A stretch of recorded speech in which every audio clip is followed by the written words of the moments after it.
95 की एक खास उदास autumn the case of the quantum conundrum chapter 1 the unseen anomaly. यह 1895 की एक खास उदास ऑटम इवनिंग थी, लंदन के स्टैंडर्ड्स से भी ज्यादा। एक लगातार बूंदाबांदी, जो असली बारिश से ज्यादा एक हल्की धुंध थी, गैस लैंप्स से चिपकी हुई थी, उनके हालोस को धुंधले अदृश्य धब्बों में बदल रही थी। 221 बी बेकर स्ट्रीट के जानी पहचानी थोड़ी क्लटर्ड जगह के अंदर जॉन वॉटसन जलते हुए फायरप्लेस के पास बैठे थे, ब्रिटिश मेडिकल जर्नल के लेटेस्ट एडिशन में खुद को खोने की कोशिश कर रहे थे। लेकिन एक पेन की रिदमिक खुरचने की आवाज उनके साथी की थकने वाली इंटेलेक्ट की एक लगातार हल्की याद दिला रही थी। शेरलॉक होम्स अपनी आर्मचेयर पर बैठे, एक हाथ में मैग्नीफाइंग ग्लास पकड़े हुए, एक अजीब चीज को बड़े ध्यान से देख रहे थे जो उनके सामने पर्शियन रग पर पड़ी थी। यह एक गोला था, कबूतर के अंडे से बड़ा नहीं, एक ऐसे मटेरियल से बना था जो लाइट को रिफ्लेक्ट करने के बजाय एब्जॉर्ब करता हुआ लग रहा था, जिससे उसे एक अशांत, लगभग शून्य जैसा रूप मिल रहा था। वॉटसन, होम्स ने आखिरकार कहा, उनकी आवाज खामोशी को चीरते हुए, कृपया मुझे बताओ, तुम इसके बारे में क्या सोचते हो? उन्होंने गोले को ऊपर उठाया, और हल्की रोशनी में भी यह एक हल्की, अंदरूनी चमक के साथ धड़कता हुआ लग रहा था जो लगभग अदृश्य थी। वॉटसन होम्स के अचानक घोषणाओं के आदी थे, आगे झुके, उस चीज को गौर से देखते हुए। यह निश्चित रूप से अजीब था। सरफेस स्मूथ थी, फिर भी छूने पर अनइवन लग रही थी, जैसे कि उसकी बनावट ही कन्वेंशनल समझ को चुनौती दे रही हो। कोई सीम्स नहीं थी, कोई दिखने वाले जॉइंट्स नहीं थे, किसी भी तरह के मार्किंग्स नहीं थे। यह एक परफेक्ट डार्क ऑर्ब था। यह पॉलिश्ड ऑब्सीडियन का कोई रूप लगता है, होम्स, हालांकि मैंने ऐसा कुछ पहले कभी नहीं देखा। जिस तरह से यह लाइट को अपनी तरफ खींचता है, वह बहुत अनयूजुअल है, वॉटसन ने कहा। उनकी मेडिकल ट्रेनिंग इस अजीब आर्टिफैक्ट के बारे में बहुत कम जानकारी दे पा रही थी। होम्स ने बस हम किया, एक ऐसी आवाज जो या तो गहरी सोच या मनोरंजन का संकेत थी, अक्सर दोनों। उन्होंने गोले को अपने हाथ में बार बार पलटा, उनकी तेज आंखें उसकी हर मिलीमीटर सरफेस को गौर से देख रही थी। ऑब्सीडियन, मेरे प्यारे वॉटसन, एक वोल्केनिक ग्लास है।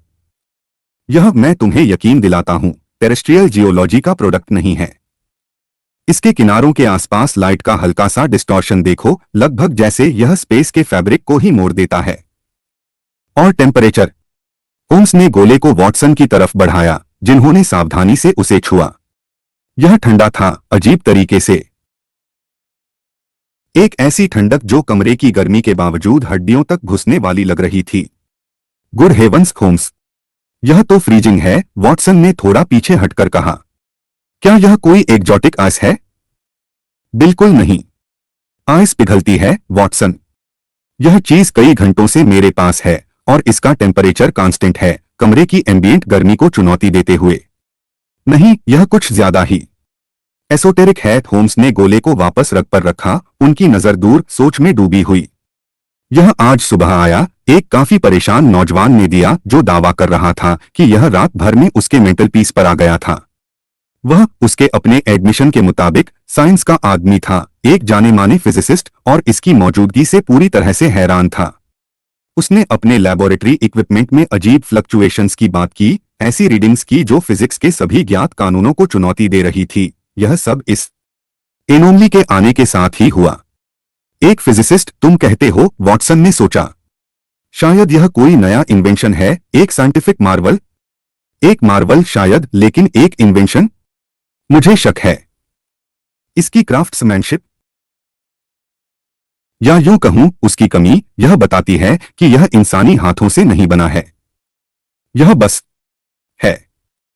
उस नौजवान मिस्टर एलिस्टेयर फिंच ने एक अशांति का एहसास बताया, एक देखे जाने का एहसास, जब से यह गोला प्रकट हुआ था। उसने एक हल्की, लगभग अनसुनी हम की भी बात की जो इससे निकल रही थी, एक ऐसी आवाज जो सिर्फ उसे ही सुनाई देती थी। होम्स उठे और कमरे में घूमने लगे, उनके हाथ पीछे बंधे हुए थे, एक निश्चित संकेत कि उनका दिमाग तेज चल रहा था।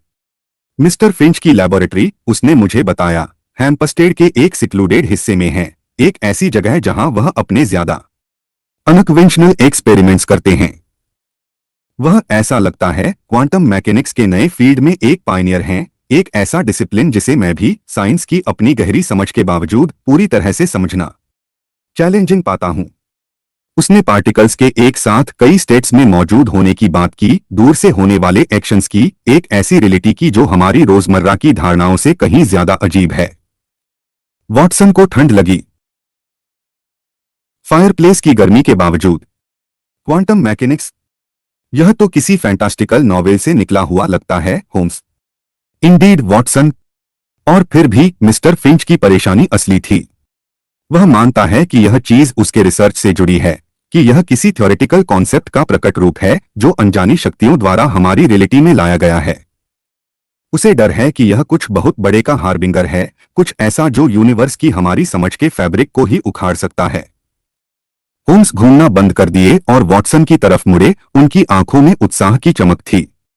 यह, मेरे प्यारे दोस्त, चोरी या मर्डर का कोई मामूली मामला नहीं है। यह सबसे ऊंचे दर्जे की एक पहेली है, एक रहस्य जो मामूली से परे है। हम, मेरा मानना है, साइंस और अनजानी चीजों के इंटरसेक्शन से डील कर रहे हैं, एक ऐसा रेन जहां प्रकृति के कानून जैसा कि हम उन्हें जानते हैं मोड़ दिए जा सकते हैं, अगर तोड़े नहीं तो। खेल, वॉटसन, शुरू हो गया है और यह अब तक का सबसे एक्स्ट्राऑर्डिनरी होने वाला है। Chapter 2, the whispers of the void. अगली सुबह होम्स और वॉटसन हैम्पस्टेड की तरफ जा रहे थे। पिछली रात की लगातार बूंदाबांदी अब एक साफ, चमकदार दिन में बदल गई थी। हवा में गीली मिट्टी और सूखे पत्तों की तेज खुशबू थी, जो उनके सामने मौजूद अशांत रहस्य के बिल्कुल विपरीत थी।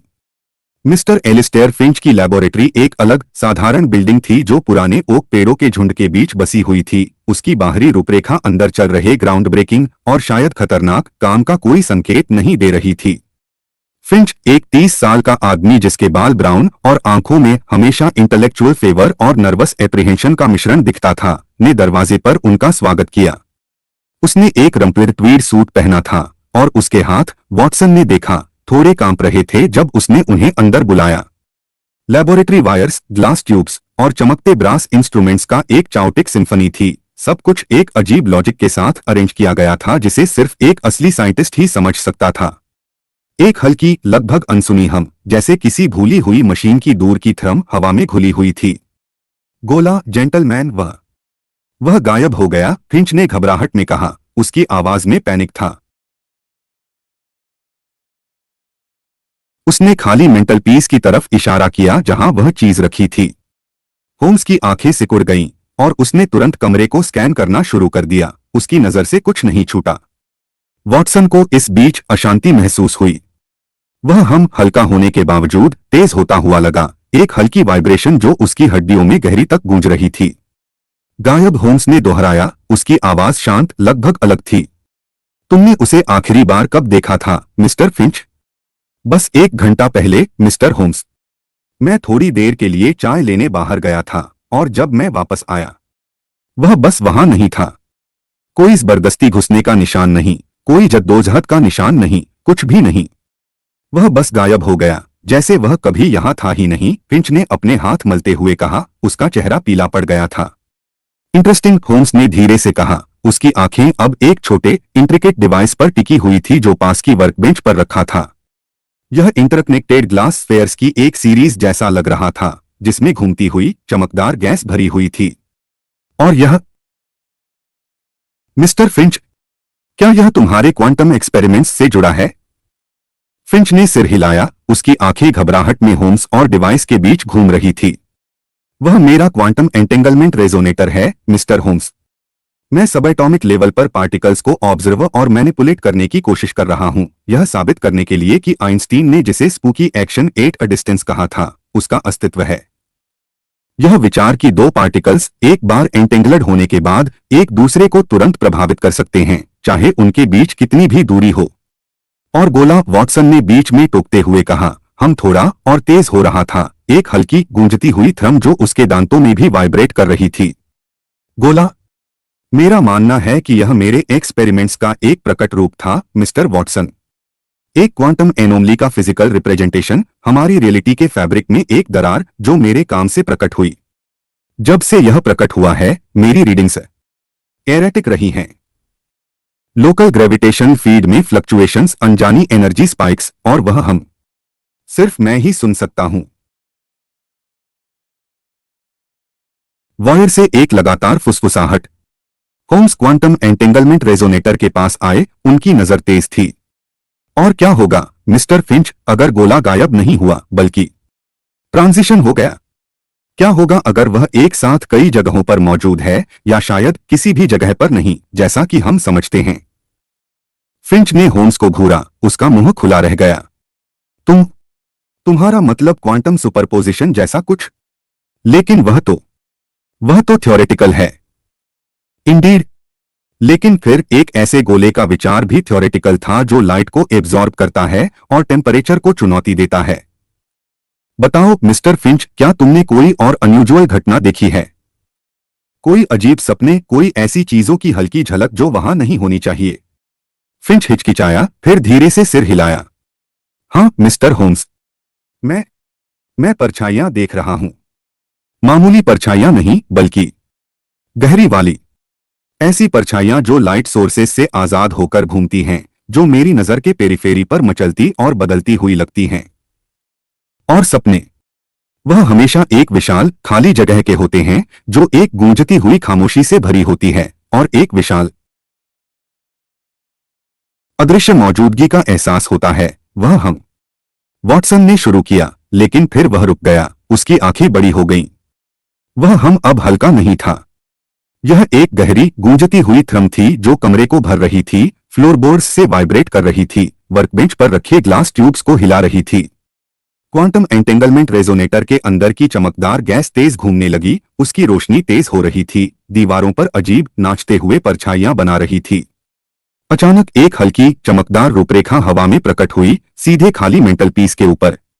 यह गोला था, लेकिन यह ट्रांसपेरेंट था, लगभग एथेरियल, जैसे खुद का एक भूत। जैसे ही उन्होंने देखा, यह धीरे धीरे सॉलिड होता गया, उसकी डार्क लाइट एब्जॉर्बिंग सरफेस वापस आ गई, उससे फिर से वह अशांत ठंडक निकल रही थी। फिर उतनी ही तेजी से यह गायब होने लगा, फिर से ट्रांसपेरेंट हो गया, और फिर वह गायब हो गया। फिंच हांफने लगा, उसका चेहरा पीला पड़ गया था। यह ब्लिंक किया। यह प्रकट हुआ और गायब हो गया। ब्लिंक नहीं किया मिस्टर फिंच, होम्स ने सुधारा, उसकी आवाज धीमी थी।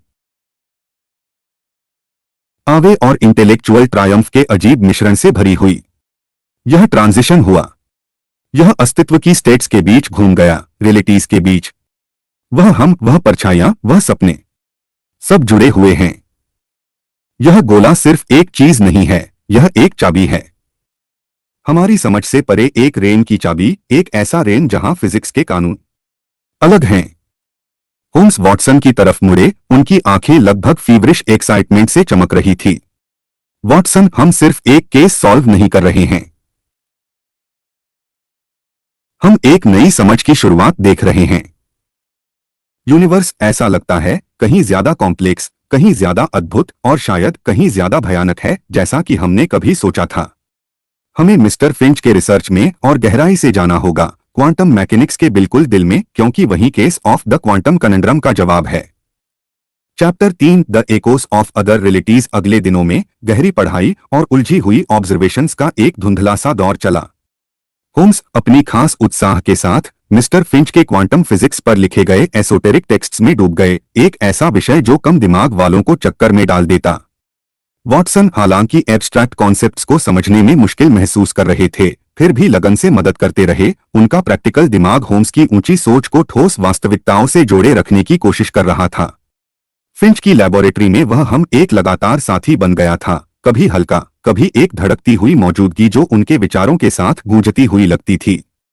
फिंच होम्स के असाधारण में अटूट विश्वास से प्रोत्साहित होकर अपने और भी अनकन्वेंशनल थ्योरीज का खुलासा किया। उसने पैरेलल यूनिवर्स की बात की, एक साथ मौजूद अनंत संभावनाओं की, एक मल्टीवर्स की जहां हर चुनाव, हर परिणाम एक नई रियलिटी में बदल जाता है।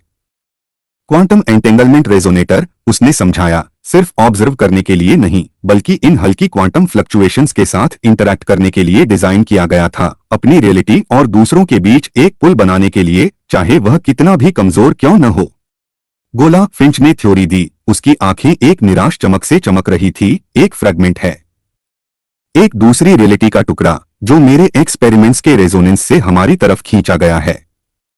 और वह ब्लिंकिंग वह गायब नहीं हो रहा है मिस्टर होम्स, वह शिफ्ट हो रहा है। डायमेंशंस के बीच शिफ्ट हो रहा है, अपने अस्तित्व की अनंत संभावनाओं के बीच। होम्स ने ध्यान से सुना, उसकी उंगलियां जुड़ी हुई थी, उसकी नजर अब उस जानी पहचानी खाली जगह पर टिकी हुई थी जहां गोला कभी कभी प्रकट होता और गायब हो जाता। और परछाइयां। मिस्टर फिंच, सपने, क्या वह भी इन दूसरी रियलिटीज की गूंज हैं? वॉटसन को ठंड लगी जिसका गोला की अननेचुरल ठंडक से कोई लेना देना नहीं था। भूखा? वॉयड में क्या भूखा हो सकता है? फिंच कांप उठा। मुझे नहीं पता मिस्टर वॉटसन, लेकिन वह हम, अब सिर्फ हम नहीं है। कभी कभी जब मैं अकेला होता हूं तो उसके अंदर फुसफुसाहट सुनाई देती है। आवाजें किसी ऐसी भाषा में नहीं जिसे मैं समझता हूं, लेकिन एक गहरी चाहत से भरी हुई, और एक भयानक भयानक भूख। होम्स उठे, उनका चेहरा गंभीर था। यह जितना मैंने सोचा था उससे ज्यादा गंभीर है। अगर यह गोला सच में एक पुल है तो क्या या कौन इससे पार करने की कोशिश कर रहा होगा? और हमारी अपनी रियलिटी के लिए इसके क्या परिणाम होंगे? उन्होंने फिंच की तरफ देखा। मिस्टर फिंच, आपको तुरंत रेजोनेटर के साथ अपने एक्सपेरिमेंट्स बंद करने होंगे। हमें नहीं पता कि आप अनजाने में हमारी दुनिया में कौन सी शक्तियों को आमंत्रित कर रहे हैं। फिंच का चेहरा उतर गया। लेकिन मिस्टर होम्स, मैं इतना करीब हूं। मुझे लगता है कि मैं कनेक्शन को स्टेबलाइज कर सकता हूं, शायद इन दूसरी रियलिटीज से कम्युनिकेट भी कर सकता हूं। सोचिए, हम कितना ज्ञान, कितनी समझ हासिल कर सकते हैं। और खतरा, मिस्टर फिंच, होम्स ने जवाब दिया, उनकी आवाज तेज थी। सोचिए, अगर कोई बुरी शक्ति उस पुल को पार कर गई तो कितनी तबाही और विनाश होगा। हमें पहले इस घटना की प्रकृति को समझना होगा, और तभी इसकी संभावना पर विचार करना होगा। अभी के लिए सावधानी जरूरी है। जैसे ही होम्स ने अपनी बात खत्म की, लेबोरेटरी में हम बहुत तेज हो गया, एक बहरा कर देने वाली गर्जना में बदल गया जो उनकी हड्डियों तक वाइब्रेट कर रही थी। क्वांटम एंटेंगलमेंट रेजोनेटर में चमकदार गैस तेजी से धड़कने लगी, उसकी रोशनी तेज हो रही थी, दीवारों पर अजीब नाचते हुए परछाइयां बना रही थी। हवा में एक अदृश्य एनर्जी थी, और फिंच ने जिन परछाइयों का वर्णन किया था वह एकत्रित होने लगी, उनकी नजर के किनारों पर अदृश्य घूमती हुई आकृतियां बना रही थी। फिर रेशम फटने जैसी आवाज के साथ मेंटल पीस के ऊपर हवा में एक दरार प्रकट हुई। यह सिर्फ गोला का ब्लिंक करना नहीं था, यह एक दरार थी, एक चमकदार अस्थिर पोर्टल जो उस विशाल खाली जगह की झलक दिखा रहा था जिसका फिंच ने अपने सपनों में वर्णन किया था। और उस वॉयड के अंदर से एक रूप निकलने लगा। यह अमोर्फस था, बदलता हुआ, शैडो और हल्की अंदरूनी रोशनी का एक घूमता हुआ वर्टेक्स, लेकिन एक विशाल पैमाने का, प्राचीन शक्ति का, और उस भयानक भूख का एक निश्चित एहसास था। फिंच चीख उठा, शुद्ध डर की आवाज। वॉटसन ने अपनी सर्विस रिवॉल्वर निकाली और उसे निकलते हुए एंटिटी पर निशाना लगाया, हालांकि उसे एक ठंडी निश्चितता के साथ पता था कि ऐसी शक्ति के खिलाफ गोलियां बेकार होंगी।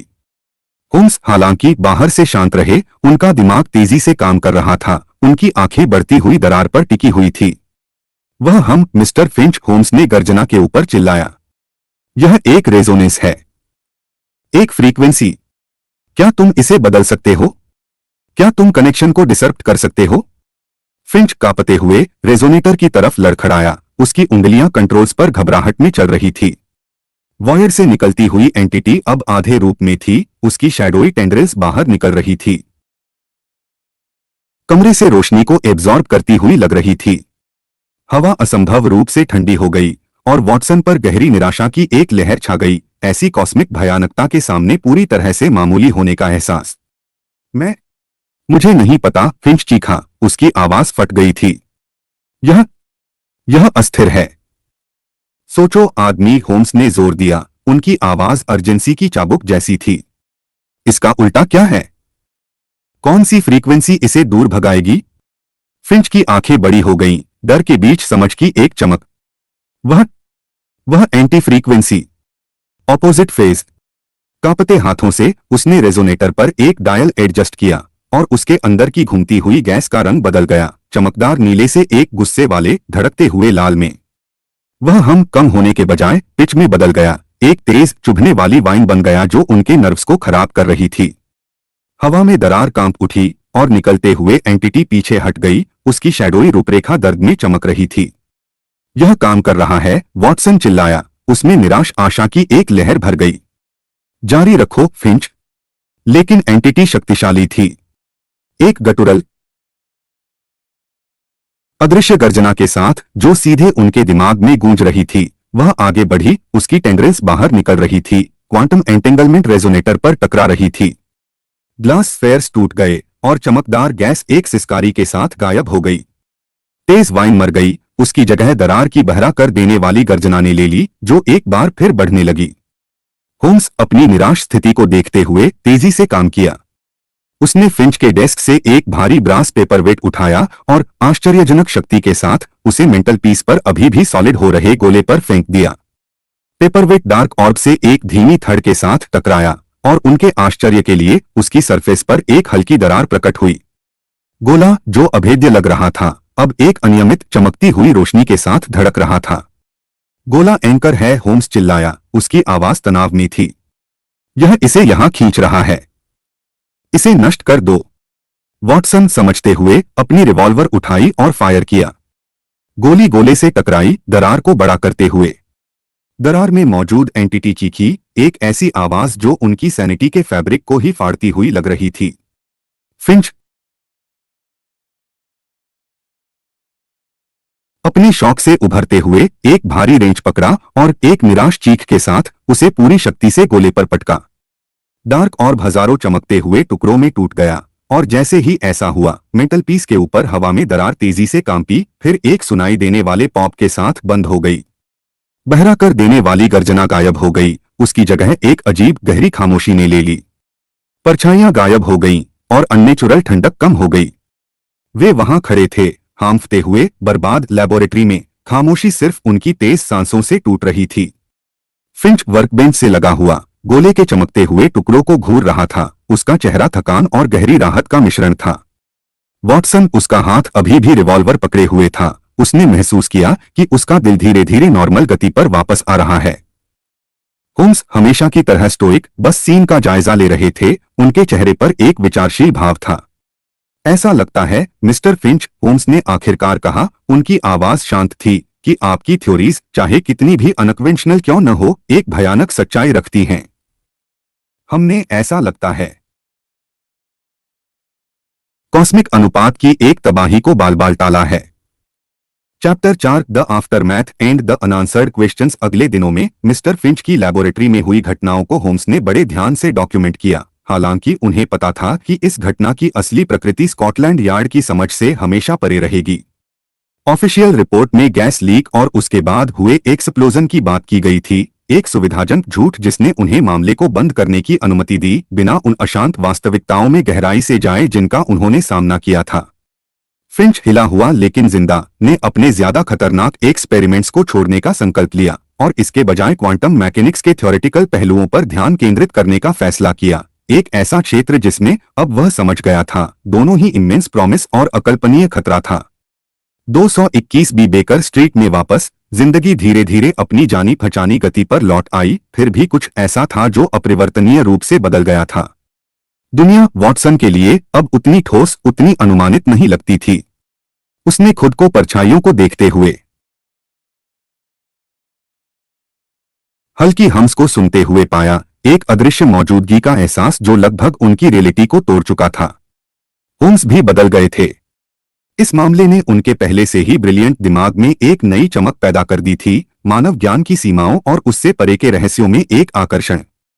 एक शाम जब फायरप्लेस में आग खुशी से जल रही थी, वॉटसन ने होम्स को टूटे हुए गोले के एक छोटे मिनट टुकड़े को ध्यान से देखते हुए पाया, जिसे उन्होंने सावधानी से संरक्षित किया था। यह रेत के एक दाने से बड़ा नहीं था, फिर भी अपनी घटे हुए रूप में भी यह रोशनी को एब्जॉर्ब करता हुआ लग रहा था। रियलिटी के फैब्रिक में एक छोटा डार्क पिनप्रिक। क्या तुम कभी सोचते हो, होम्स, वॉटसन ने धीमी आवाज में शुरू किया, कि वह चीज क्या थी? वह क्या चाहती थी? होम्स ने भरी, महान डिटेक्टिव से थकान की एक दुर्लभ आवाज। एक सवाल मेरे प्यारे वॉटसन, जिसका जवाब शायद कभी नहीं मिलेगा। मेरा मानना है यह एक ऐसी रेंज से एक एंटिटी थी जहां चाहत और इच्छा की अवधारणाएं हमारी समझ से परे हैं। शायद यह सिर्फ रेजोनेंस की तरफ खींचा गया था, एक कॉस्मिक प्रीडेटर जो दुनियाओं के बीच के पर्दे में कमजोरी महसूस कर रहा था। या शायद शायद यह सिर्फ क्यूरियस था, एक अकल्पनीय डायमेंशन से एक एक्सप्लोरर अनजाने में हमारी अपनी दुनिया में ठोकर खा गया, और वह हम, वॉटसन ने जोर दिया। फिंच ने कहा था कि उसने फुसफुसाहट सुनी थी, एक चाहत। वह हम, मुझे शक है, रियलिटीज के टकराने की आवाज थी, क्वांटम फोम की एक ऐसी फ्रीक्वेंसी पर वाइब्रेट करने की आवाज जिसे सिर्फ कुछ दिमाग जैसे मिस्टर फिंच का ही समझ सकते थे। फुसफुसाहट, शायद वह उसके अपने अस्तित्व की गूंज थी, या शायद, जैसा कि फिंच ने सुझाव दिया, हमारी वर्तमान समझ से परे कम्युनिकेशन का एक रूप। वॉयड से एक कॉल, एक भूख, किसी चीज के लिए। होम्स ने छोटे टुकड़े को अपने हाथ में पलटा, उनकी नजर दूर थी। यूनिवर्स, वॉटसन, हमारी सीमित धारणाओं से कहीं ज्यादा विशाल, कहीं ज्यादा रहस्यमयी जगह है, जिसे हम कभी पूरी तरह से समझ नहीं सकते। हम अपने फिजिक्स के कानूनों से चिपके रहते हैं, अपने कारण और प्रभाव की समझ से, लेकिन ऐसे रेंस, डायमेंशंस हैं जहां वह कानून लागू नहीं हो सकते। मिस्टर फिंच ने ज्ञान की अपनी सांसी खोज में अनजाने में एक ऐसे रेन का दरवाजा खोल दिया। तो यह खत्म हो गया? वॉटसन ने पूछा। उसकी आवाज में एक हल्की आशा थी कि अशांत अनुभव सच में पीछे छूट गया था। होम्स मुस्कुराए, एक दुर्लभ, रहस्यमयी मुस्कान। अभी के लिए वॉटसन, अभी के लिए। लेकिन ज्ञान, अनुभव, वह बना हुआ है, और यह हमें याद दिलाता है कि मामूली जीवन में भी असाधारण घुसपैठ कर सकता है। दुनिया अद्भुत चीजों से भरी है, दोनों ही खूबसूरत और भयानक, और यह हमारा कर्तव्य है, ऑब्जर्वर्स के रूप में, उन्हें खोजना, उन्हें समझना, भले ही वह समझ हमें सैनिटी के बिल्कुल किनारे तक ले जाए। उन्होंने छोटे टुकड़े को एक छोटे लेडलाइन बॉक्स में वापस रखा, ढक्कन को एक निश्चित क्लिक के साथ बंद करते हुए। The case of the quantum conundrum, मेरे प्यारे वॉटसन, स्कॉटलैंड यार्ड के इतिहास में दर्ज नहीं किया जाएगा, लेकिन मैं तुम्हें यकीन दिलाता हूं, यह हमारी यादों में हमेशा के लिए बना रहेगा, हमारी धारणा के पर्दे के ठीक पीछे मौजूद अनंत रहस्यों का एक प्रमाण। और कौन जानता है, शायद एक दिन कोई और एनोमली प्रकट होगी, कोई और हम गूंजेगा, और खेल एक बार फिर शुरू हो जाएगा। और इस तरह, जैसे ही बाहर गैस लैंप्स टिमटिमा रहे थे, 221 बी बेकर स्ट्रीट की दीवारों पर लंबी, नाचती हुई परछाइयां डाल रहे थे, शेरलॉक होम्स और डॉ जॉन वॉटसन आरामदायक खामोशी में बैठे थे। दो आदमी जो क्वांटम अननोन से अपनी मुलाकात से हमेशा के लिए बदल गए थे, हमेशा इस बात से वाकिफ थे कि यूनिवर्स में उन्होंने कभी सोचा भी नहीं था उससे कहीं ज्यादा अजीब और गहरे रहस्य थे।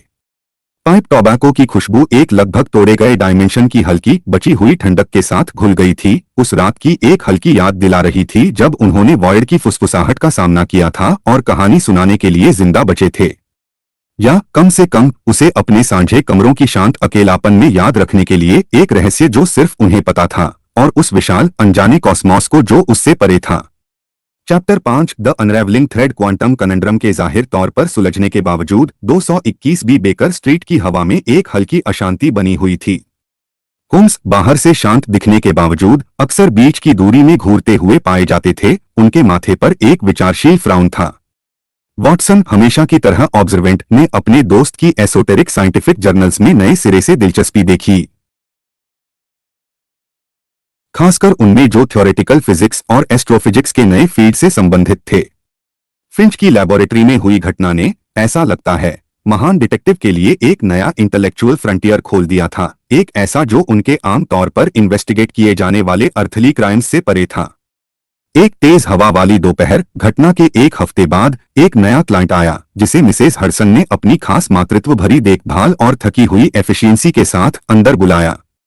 वह आदमी प्रोफेसर आर्मिटेज थे, रॉयल ऑब्जर्वेटरी, ग्रीनविच के एक जाने-माने एस्ट्रोनॉमर। वह एक नियमित आदमी थे और बड़े ध्यान से ऑब्जर्वेशन करते थे, और उनकी वर्तमान बिगड़ी हुई हालत, उनका आम तौर पर बेदाग सूट बिगड़ा हुआ, उनके चश्मे टेढ़े, और उनका चेहरा गहरी चिंता से भरा हुआ, उनके संकट की गंभीरता को दर्शा रहा था। मिस्टर होम्स, प्रोफेसर आर्मिटेज ने शुरू किया, उनकी आवाज एक तनाव भरी फुसफुसाहट थी, मुझे डर है कि मैं कुछ सच में परेशान करने वाली चीज पर ठोकर खा गया हूं। कुछ ऐसा जो सभी ज्ञात एस्ट्रोनॉमिकल प्रिंसिपल्स को चुनौती देता है, फिर भी वह निश्चित रूप से वहां है। होम्स ने उन्हें बैठने का इशारा किया, उनकी आंखें पहले ही आदमी का मूल्यांकन कर रही थी। कृपया प्रोफेसर विस्तार से बताइए, किस सेलेस्टियल एनोमली ने कॉस्मॉस के संतुलन को बिगाड़ा है? प्रोफेसर आर्मिटेज ने एक गहरी कांपती हुई सांस ली। पिछले 2 हफ्ते से रात के आकाश के मेरे ऑब्जर्वेशंस ने एक डिस्टॉर्शन दिखाया है। दूर के सितारों से आने वाली रोशनी का एक हल्का, लगभग अदृश्य विकृति। यह एक हल्की चमक के रूप में शुरू हुआ, जिसे एटमॉस्फेरिक इंटरफेरेंस के रूप में आसानी से खारिज किया जा सकता था। लेकिन यह बढ़ गया है, मिस्टर होम्स। यह अब एक अलग स्थानीय रिपल है जो लायरा नक्षत्र में एक बिंदु से निकल रहा है, वेगा तारे के पास। वॉटसन, जो बढ़ती दिलचस्पी से सुन रहे थे, ने बीच में टोकते हुए कहा, स्टारलाइट का डिस्टॉर्शन? क्या यह कोई नया नेबुला नहीं हो सकता, या शायद एक ग्रेविटेशन लेंस? असंभव। वॉटसन, आर्मिटेज ने जवाब दिया, अपना सिर तेजी से हिलाते हुए। मैंने अपने फाइंडिंग्स को यूरोप भर के कलीग्स के साथ क्रॉस रेफरेंस किया है। उन्होंने भी यही घटना देखी है। यह कोई नेचुरल सेलेस्टियल बॉडी नहीं है, और एक ग्रेविटेशन लेंस, जबकि थ्योरेटिकली संभव है, अलग तरीके से प्रकट होगा। यह एक लोकलाइज्ड एनोमली है। स्पेसटाइम के फैब्रिक में एक दरार जैसे कुछ अंदर घुस रहा है। होम्स की आंखें एक जानी पहचानी तीव्रता से चमक उठी। स्पेसटाइम में एक दरार, तुम कहते हो? प्रोफेसर, क्या आपने हाल ही में कोई अनयूजुअल चीज देखी है? शायद कुछ डार्क और अननेचुरल रूप से ठंडा। प्रोफेसर आर्मिटेज की आंखें बड़ी हो गईं। क्यों नहीं, मिस्टर होम्स? बस 3 हफ्ते पहले एक अजीब मेटियोराइट मेरे ऑब्जर्वेटरी गार्डन में गिरा था। यह छोटा था, मेरी मुट्ठी से बड़ा नहीं, और किसी भी मेटियोराइट से अलग था जिसे मैंने कभी एग्जामिन किया है। यह पूरी तरह से स्फेरिकल था, और उसकी सरफेस, वह रोशनी को एब्जॉर्ब करती हुई लग रही थी, और यह बहुत ठंडा था। दिन की गर्मी के बावजूद वॉटसन और होम्स ने एक महत्वपूर्ण नजर का आदान प्रदान किया। गोला, यह फिर से प्रकट हो गया था, या यूं कहूं, एक और प्रकट हो गया था। कनेक्शन अस्वीकरणीय था, और वह हम, प्रोफेसर होम्स ने जोर दिया। क्या आपने उससे निकलने वाली एक हल्की, लगभग अनसुनी हम महसूस की? प्रोफेसर आर्मिटेज का चेहरा पीला पड़ गया। हाँ? आपको कैसे पता? मुझे लगा मैं बस कल्पना कर रहा हूं। एक धीमी थ्रम, लगभग एक वाइब्रेशन, जो मेरी खोपड़ी में गहरी तक गूंजती हुई लग रही थी। यह अशांत करने वाली थी। और क्या यह मेटियोराइट, जिसे आप कहते हैं, आपके पास ही रहा? होम्स ने पूछा। नहीं, मिस्टर होम्स, वह गायब हो गया। बस कल सुबह मैंने उसे आगे के एनालिसिस के लिए एक सुरक्षित क्लाइमेट कंट्रोल्ड चैम्बर में रखा था, और जब मैं वापस आया तो वह बस गायब हो गया था। कोई जबरदस्ती घुसने का निशान नहीं, कोई डिस्टरबेंस नहीं। वह बस वहां नहीं रहा, बिल्कुल जैसे पिछला वाला हुआ था, वॉटसन ने धीरे से कहा, फिंच के घबराहट भरे अकाउंट को याद करते हुए। होम्स उठे और घूमने लगे। उनका दिमाग तेजी से काम कर रहा था।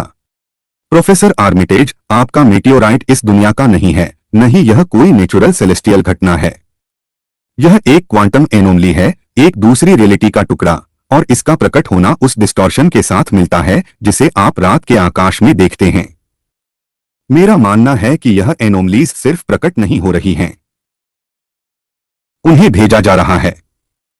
और लायरा में वह डिस्टॉर्शन, वह उत्पत्ति का बिंदु है, या शायद गंतव्य स्थान भेजा गया। प्रोफेसर आर्मिटेज हकलाया, हैरान। किसके द्वारा और किस उद्देश्य के लिए?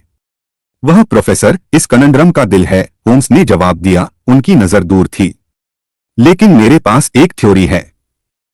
मिस्टर फिंच, एक फिजिसिस्ट जो क्वांटम मैकेनिक्स में विशेषज्ञ हैं, ने एक ऐसी ही चीज देखी थी। उन्होंने थ्योरी दी थी कि यह उनके एक्सपेरिमेंट्स का एक प्रकट रूप था, रियलिटी के फैब्रिक में एक दरार। लेकिन क्या होगा अगर वह दरार एक्सीडेंटल नहीं थी? क्या होगा अगर वह जानबूझकर थी? वॉटसन को अशांति महसूस हुई। इसके परिणाम चकित करने वाले थे। क्या आप यह सुझाव दे रहे हैं, होम्स, कि कोई या कुछ जानबूझकर इन डिस्टॉर्शंस को बना रहा है? कि वह पार करने की कोशिश कर रहे हैं?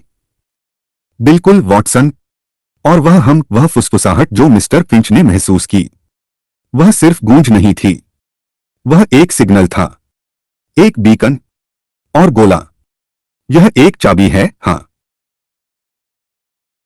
लेकिन एक होमिंग डिवाइस भी। यह दुनियाओं के बीच के पर्दे से कुछ चीज को गाइड कर रहा है। होम्स ने प्रोफेसर आर्मिटेज की तरफ देखा। प्रोफेसर, मुझे आपकी ऑब्जर्वेटरी तक पहुंच चाहिए।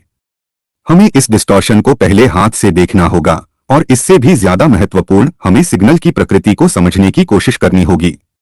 अगर यह एनोमलीज सच में भेजी जा रही हैं, तो कोई भेजने वाला होना चाहिए, और एक संदेश भी। प्रोफेसर आर्मिटेज, हालांकि अभी भी दिखाई देने वाले रूप से हिले हुए थे, ने सिर हिलाया। होम्स की बातों की गंभीरता ने उन्हें स्पष्ट रूप से प्रभावित किया था। बिल्कुल मिस्टर होम्स, जो कुछ भी आपको चाहिए। हमारी दुनिया का भाग्य, ऐसा लगता है, इस पर निर्भर कर सकता है। Chapter 6 the cosmic symphony royal observatory Greenwich एक पहाड़ी की चोटी पर शान से खड़ा था। उसके गुंबद संध्या के आकाश के खिलाफ सिलुएटेड थे। अंदर हवा साइंटिफिक परस्यूट की शांत एफिशिएंसी से गूंज रही थी, उन अशांत रेवलेशंस के बिल्कुल विपरीत जो होम्स और वॉटसन को यहां तक लाए थे। प्रोफेसर आर्मिटेज उन्हें मुख्य टेलीस्कोप तक ले गए। ब्रास और ग्लास का एक विशाल इंस्ट्रूमेंट जो स्वर्ग को ही भेदता हुआ लग रहा था। डिस्टॉर्शन यहां सबसे ज्यादा स्पष्ट है, आर्मिटेज ने समझाया, फोकस एडजस्ट करते हुए। यह एक वार्प्ड ग्लास के पाने से देखने जैसा है। दूर के सितारे चमकते हुए दिखाई देते हैं, एक अननेचुरल डांस में फैलते और सिकुड़ते हैं। होम्स ने आईपीस से देखा, उनका चेहरा गहरी एकाग्रता का मास्क था। वॉटसन अपने दोस्त को देखते हुए, उसकी आंखों में आवे जैसा कुछ देखा, आमतौर पर अलग रहने वाले डिटेक्टिव से भावना का एक दुर्लभ प्रदर्शन। एक लंबे पल के बाद होम्स सीधे हुए, उनके चेहरे पर विचारशील भाव था। अद्भुत, उन्होंने धीरे से कहा। डिस्टॉर्शन की सटीकता। यह रैंडम नहीं है, यह स्ट्रक्चर्ड है। लगभग जानबूझकर। जानबूझकर, वॉटसन ने सवाल किया। स्पेसटाइम में एक दरार जानबूझकर कैसे हो सकती है? सोचो वॉटसन, एक चाबी की प्रकृति। यह एक खास लॉक खोलने के लिए डिजाइन की गई है। यह डिस्टॉर्शन, मेरा मानना है, एक सटीक रूप से इंजीनियर्ड गेटवे है। और बोला, वह एनोमली जो मिस्टर फिंच और प्रोफेसर आर्मिटेज को दिखी, वह करेस्पोंडिंग चाबी है। यह इस गेटवे के साथ रेजोनेट करता है, उसे करीब खींचता है, उसे और ज्यादा परमिएबल बनाता है। होम्स ने फिर प्रोफेसर आर्मिटेज की तरफ देखा। प्रोफेसर, आपने एक हम का जिक्र किया था, एक फ्रीक्वेंसी। क्या इस डिस्टॉर्शन के अंदर की हल्की वाइब्रेशंस को एनालाइज करने का कोई तरीका है, उन्हें कुछ समझने योग्य में बदलने का? प्रोफेसर आर्मिटेज की आंखें चमक उठी। बिल्कुल मिस्टर होम्स, हमने हाल ही में एक नया स्पेक्ट्रोग्राफ हासिल किया है, जो लाइट और साउंड फ्रीक्वेंसीज में सबसे छोटे बदलावों को एनालाइज करने में सक्षम है। अगर इस डिस्टॉर्शन के अंदर कोई पैटर्न, कोई सिग्नल है, तो यह उसे प्रकट करेगा। घंटों तक उन्होंने काम किया, स्पेक्ट्रोग्राफ की रिदमिक वेरिंग ऑब्जर्वेटरी को भर रही थी। होम्स, अपनी अद्भुत क्षमता के साथ, जो मामूली डेटा में पैटर्न्स को पहचानने की थी, ने आर्मिटेज को कॉम्प्लेक्स रीडआउट्स को इंटरप्रेट करने में मदद की। वॉटसन हालांकि ज्यादातर एक ऑब्जर्वर थे, उन्हें बढ़ती हुई आशा महसूस हुई। हवा में एक लगभग स्पष्ट एनर्जी थी, जैसे यूनिवर्स खुद सांस रोककर खड़ा हो। आखिरकार, जैसे ही पूर्वी आकाश में गुलाबी और सुनहरे रंग छाने लगे, प्रोफेसर आर्मिटेज ने एक विजी चीख निकाली। यूरेका मिस्टर होम्स, मुझे मिल गया। एक पैटर्न। यह मॉड्यूलेटेड फ्रीक्वेंसीज की एक सीरीज है, पल्सेस और पॉजेस का एक कॉम्प्लेक्स सीक्वेंस। यह बिल्कुल रैंडम नहीं है। यह एक संदेश है। होम्स स्पेक्ट्रोग्राफ पर झुके, उनकी आंखें इंट्रिकेट वेवफॉर्म्स को स्कैन कर रही थी। एक संदेश, प्रोफेसर, किस प्रकृति का? यह एक कॉस्मिक सिम्फनी है, मिस्टर होम्स, आर्मिटेज ने उत्साह से कांपते हुए कहा। मैथमेटिकल इक्वेशंस की एक सीरीज, जो डिस्टॉर्शन के बिल्कुल फैब्रिक में एनकोड की गई है। ऐसे इक्वेशंस जो वर्णन करते हैं एक यात्रा का, एक ट्रैजेक्टरी का, और एक गंतव्य स्थान का।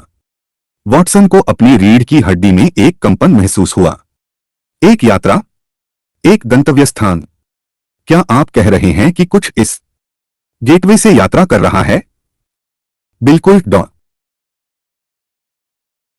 वॉटसन आर्मिटेज चमक उठा, उसकी पहली चिंता शुद्ध साइंटिफिक उत्साह से बदल गई थी। यह इक्वेशंस एक वेसल का वर्णन करती हैं, किसी तरह का एक क्राफ्ट जो स्पेस टाइम की तहों से गुजर रहा है, डिस्टॉर्शन को एक रास्ते के रूप में उपयोग कर रहा है। और गंतव्य स्थान, यह हमारा सोलर सिस्टम है, हमारी पृथ्वी। होम्स का चेहरा अनपढ़ा रहा, लेकिन उनकी आंखों में गहरी तीव्रता थी। और इस यात्रा का उद्देश्य, प्रोफेसर? क्या सिंफनी उसे प्रकट करती है? आर्मिटेज का चेहरा थोड़ा उतर गया। वह मिस्टर होम्स, वही संदेश। संदिग्ध हो जाता है। इक्वेशंस एक जरूरत की बात करती हैं, एक गहरी निराश जरूरत, एक खोज, पोषण की, एनर्जी की। और वह फुसफुसाहट जो मिस्टर फिंच ने सुनी, वह सिर्फ एक सिग्नल नहीं थी, वह एक पुकार थी। मदद के लिए एक चीख, मदद के लिए एक चीख, वॉटसन ने दोहराया, हैरान। किससे? और उन्हें हमसे पोषण की जरूरत क्यों होगी? इक्वेशंस एक सभ्यता का सुझाव देती हैं, मिस्टर वॉटसन, जिसने अपने साधनों को खत्म कर दिया है। एक सभ्यता जिसने साइंटिफिक समझ की सीमाओं को अपनी हद तक धकेल दिया है, सिर्फ खुद को विनाश के किनारे पर पाने के लिए। उन्होंने इंटरस्टेलर ट्रैवल में महारत हासिल कर ली है, यहां तक कि इंटरडायमेंशनल ट्रैवल में भी, लेकिन वह खुद को बनाए रखने में विफल रहे हैं। आर्मिटेज रुका, उसकी नजर दूर थी। वह मर रहे हैं, मिस्टर होम्स। और वह यहां आ रहे हैं, विजेताओं के रूप में नहीं, बल्कि शरणार्थियों के रूप में। होम्स ने एक पल के लिए अपनी आंखें बंद कर ली, इस आश्चर्यजनक रेवलेशन को प्रोसेस करते हुए।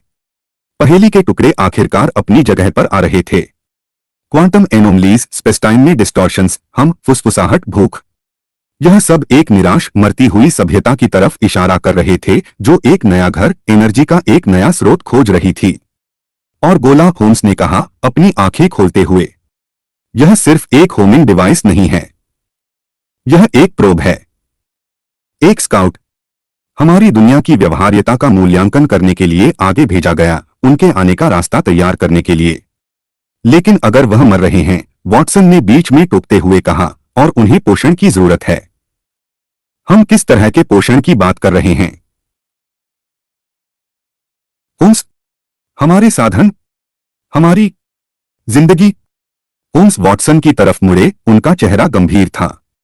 वह, मेरे प्यारे वॉटसन, वह सवाल है जो अब हमारे सामने है। विनाश के किनारे पर एक सभ्यता, जिसके पास डायमेंशंस को पार करने की क्षमता है। उनकी निराशा उन्हें भयानक बना सकती है। हमें तैयार रहना होगा। हमें उनके असली इरादों को समझना होगा। क्योंकि कॉस्मिक सिम्फनी में, ऐसा लगता है, एक बेमेल नोट है, अकल्पनीय पैमाने की एक ट्रेजेडी की संभावना। चैप्टर 7, द लूमिंग शैडो, एक इम्पेंडिंग एक्स्ट्रा टेरेस्ट्रियल अराइवल, और उनकी यात्रा की निराश प्रकृति के खुलासे ने 221 बी बेकर स्ट्रीट की हवा में एक लंबी परछाई डाल दी। होम्स, आमतौर पर इंटेलेक्चुअल चैलेंजेस से उत्साहित होने वाले, अब गहरी जिम्मेदारी का बोझ उठा रहे थे। मानवता का भाग्य, ऐसा लगता है, एक दूसरे डायमेंशन से आई मरती हुई सभ्यता के इरादों को समझने की उनकी क्षमता पर निर्भर करता था। वॉटसन हालांकि अभी भी स्थिति की विशालता से जूझ रहे थे, खुद को होम्स की जवाब खोजने की लगन में खींचा हुआ पाया। उनकी तुरंत चिंता कॉस्मिक सिम्फनी में वर्णित वेसल थी। प्रोफेसर आर्मिटेज ऑब्जर्वेटरी में लगातार काम करते हुए ने इस बात की पुष्टि की कि लायरा में डिस्टॉर्शन बढ़ रहा था, जो क्राफ्ट के तेजी से करीब आने का संकेत दे रहा था। इक्वेशंस, जो कभी साइंटिफिक आश्चर्य का स्रोत थी, अब एक अशुभ रिदम के साथ गूंजती हुई लग रही थी। वेसल की बढ़ती गति और पृथ्वी की तरफ उसकी अनुमानित ट्रैजेक्टरी का विवरण दे रही थी। स्पीड आश्चर्यजनक है, मिस्टर होम्स, आर्मिटेज ने एक सुबह रिपोर्ट किया। उसकी आवाज नींद की कमी से खराब थी, लेकिन आशा से भरी थी। इस गति से वह एक हफ्ते के अंदर हमारे एटमॉस्फेयर में होंगे। और एनर्जी रीडिंग्स, वह बहुत ज्यादा हैं। जो कुछ भी इस क्राफ्ट को शक्ति देता है, वह हमारी समझ से परे है। होम्स सोलर सिस्टम के एक कॉम्प्लेक्स डायग्राम पर झुके हुए गंभीरता से सिर हिलाया। और उनके पोषण की प्रकृति, प्रोफेसर? क्या आप इक्वेशन से कोई और जानकारी निकाल पाए हैं? आर्मिटेज हिचकिचाया। इक्वेशंस एब्स्ट्रैक्ट हैं, मिस्टर होम्स। वह एक फंडामेंटल एनर्जी की बात करती हैं, एक लाइफ फोर्स की, कुछ ऐसा जो एक जीवित ग्रह के बिल्कुल सार से रेजोनेट करता है। वह सिर्फ फिजिकल रिसोर्सेस नहीं खोज रहे हैं, यह कुछ गहरा है। वॉटसन को अपनी रीढ़ की हड्डी में एक ठंडा डर महसूस हुआ। क्या आप यह सुझाव दे रहे हैं, प्रोफेसर, कि वह हमारे ग्रह की लाइफ फोर्स को निकालने का इरादा रखते हैं? आर्मिटेज ने अपने हाथ मले। संभावना मौजूद है, डॉ वॉटसन। एक मरती हुई सभ्यता सर्वाइवल के लिए निराश। वह हमारी दुनिया को अपनी जरूरत की एनर्जी का एक विशाल भंडार मान सकते हैं। यह एक भयानक संभावना है। होम्स ने हल्के से टेबल पर मुट्ठी पटकी, निराशा का एक दुर्लभ प्रदर्शन। यह संदिग्धता अस्वीकरणीय है। हम उनसे अनजान होकर नहीं मिल सकते। हमें उनके असली इरादों, उनकी क्षमताओं और उनकी कमजोरियों को समझना होगा। अगर वह सच में शरणार्थी हैं, तो हमें मदद देनी होगी। अगर वह विजेता हैं, तो हमें रक्षा के लिए तैयार रहना होगा। उन्होंने वॉटसन की तरफ देखा। वॉटसन, मुझे मिस्टर फिंच से संपर्क करना है। क्वांटम मैकेनिक्स की उनकी समझ, चाहे कितनी भी थ्योरेटिकल क्यों न हो, उनकी टेक्नोलॉजी की प्रकृति में एक महत्वपूर्ण अंतर्दृष्टि प्रदान कर सकती है। अगर वह स्पेस टाइम को मैनिपुलेट कर सकते हैं, तो शायद उनसे उनकी अपनी शर्तों पर कम्युनिकेट करने का कोई तरीका है। वॉटसन ने तुरंत फिंच को एक टेलीग्राम भेजा, जिन्होंने अपने पहले के ट्रॉमा के बावजूद तेजी से जवाब दिया। इतनी बड़ी चुनौती में योगदान देने की संभावना, चाहे वह खतरे से भरी हो, उनके साइंटिफिक उत्साह को फिर से जगा दिया। वह अगले दिन बेकर स्ट्रीट पहुंचे, अपने क्वांटम एंटेंगलमेंट रेजोनेटर का एक पोर्टेबल वर्जन साथ लेकर, हालांकि यह एक बहुत छोटा, सुरक्षित इटरेशन था। मिस्टर होम्स, फिंच ने शुरू किया, अपने डिवाइस को डाइनिंग टेबल पर सेट करते हुए, मैं गोले की प्रकृति पर विचार कर रहा था। अगर यह सच में एक प्रोब है, एक स्काउट, तो इसके पास अपनी उत्पत्ति तक जानकारी वापस भेजने का कोई तरीका होना चाहिए। और अगर यह ट्रांसमिट करता है, तो इसे रिसीव भी करना चाहिए। होम्स की आंखें सिकुड़ गईं। क्या आपको लगता है कि हम दो तरफा कम्युनिकेशन स्थापित कर सकते हैं? यह एक लंबा शॉट है, मिस्टर होम्स, फिंच ने स्वीकार किया, डेलिकेट वायर्स की एक सीरीज एडजस्ट करते हुए। लेकिन अगर उनकी टेक्नोलॉजी क्वांटम एंटेंगलमेंट पर निर्भर करती है, तो शायद हम एक सिंपैथेटिक रेजोनेंस बना सकते हैं। कम्युनिकेशन का एक पुल सिर्फ एक तरफा रास्ता नहीं। अगले कुछ दिनों तक तीनों आदमी लगातार काम करते रहे, उनके दिमाग आते हुए वेसल की टिकिंग क्लॉक के खिलाफ दौड़ रहे थे। फिंच होम्स के इंट्यूटिव लीप्स और आर्मिटेज के एस्ट्रोनॉमिकल डेटा से गाइड होकर अपने रेजोनेटर को बड़े ध्यान से रिकैलिब्रेट किया। वॉटसन इस बीच माइथोलॉजी और फोकलोर पर प्राचीन ग्रंथों में गहराई से उतरे, सेलेस्टियल विजिटर्स के किसी भी ऐतिहासिक अकाउंट की तलाश में, कोई भूली हुई चेतावनी जो उनकी वर्तमान स्थिति पर रोशनी डाल सके।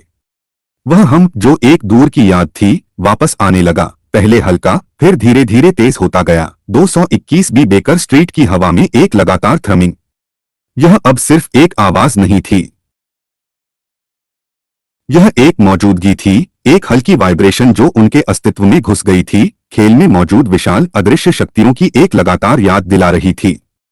एक शाम जब हम अपने चरम पर पहुंच गया, कमरे को एक गूंजती हुई थ्रम से भरते हुए जो फ्लोरबोर्ड्स को वाइब्रेट कर रही थी, फिंच का रेजोनेटर चमकने लगा।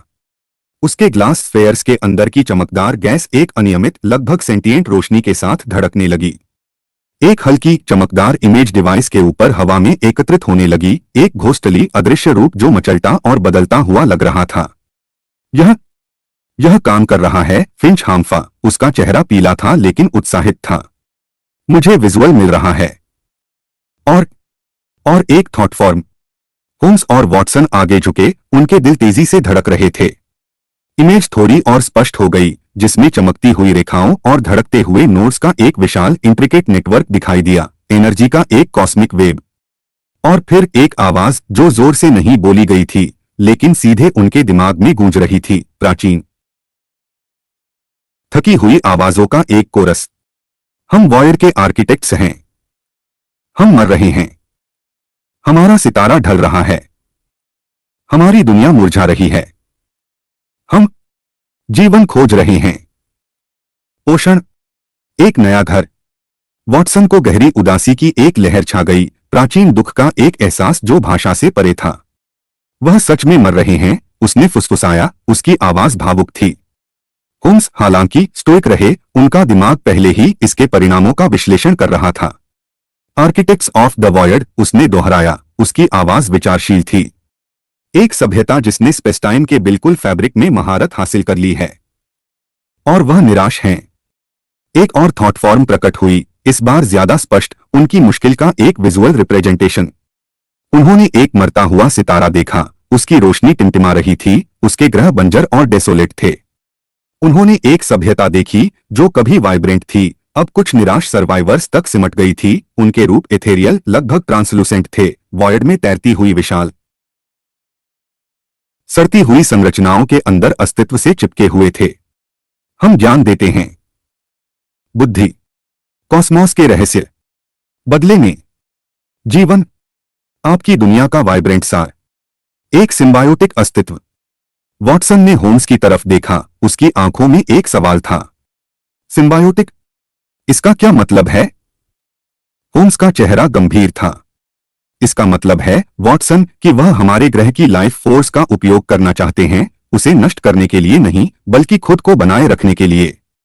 एक पैरासिटिक रिश्ता, शायद, लेकिन जिसे वह आपस में फायदेमंद मानते हैं।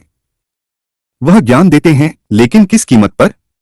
तभी इमेज चमकी और थॉट फॉर्म बदल गई, जिसमें उनके वेसल की झलक दिखी, अब बहुत करीब, सितारों के पीछे एक विशाल डार्क सिलुएट। और वेसल के अंदर उन्होंने सिर्फ आर्किटेक्ट्स के एथेरियल रूप नहीं देखे, बल्कि कुछ और भी देखा, कुछ ज्यादा डार्क, कुछ ऐसा जो एक बुरी एनर्जी के साथ धड़क रहा था, एक शिकार करने वाली भूख जो वॉटसन में प्राचीन डर की एक कंपन पैदा कर गई। गार्जियंस, वह भूखे हैं, वह प्राचीन हैं। रक्षक, वह श्रद्धांजलि मांगते हैं। थॉट फॉर्म गायब हो गई और कमरे में हम कम हो गया, एक अशांत खामोशी छोड़ गया। फिंच कांपते हुए एक कुर्सी पर गिर गया, उसका चेहरा पीला पड़ गया था। गार्जियंस, ट्रिब्यूट, वह क्या था मिस्टर होम्स? होम्स के चेहरे पर एक गंभीर एहसास था। ऐसा लगता है मिस्टर फिंच कि हमारे मरते हुए शरणार्थी अपने साथ एक कहीं ज्यादा प्राचीन और भयानक समस्या लाए हैं। गार्जियंस, वह सिर्फ रक्षक नहीं हैं, वह असली शिकार करने वाले हैं। और आर्किटेक्ट्स ऑफ द वॉयड ने अपनी निराशा में कुछ ऐसा खोल दिया है जो उन्होंने सोचा भी नहीं था। चैप्टर 8 द गैम्बिट गार्जियंस के खुलासे ने सब कुछ बदल दिया। एक मरते हुए सितारे से आए निराश शरणार्थी अब अकेली चिंता नहीं थे।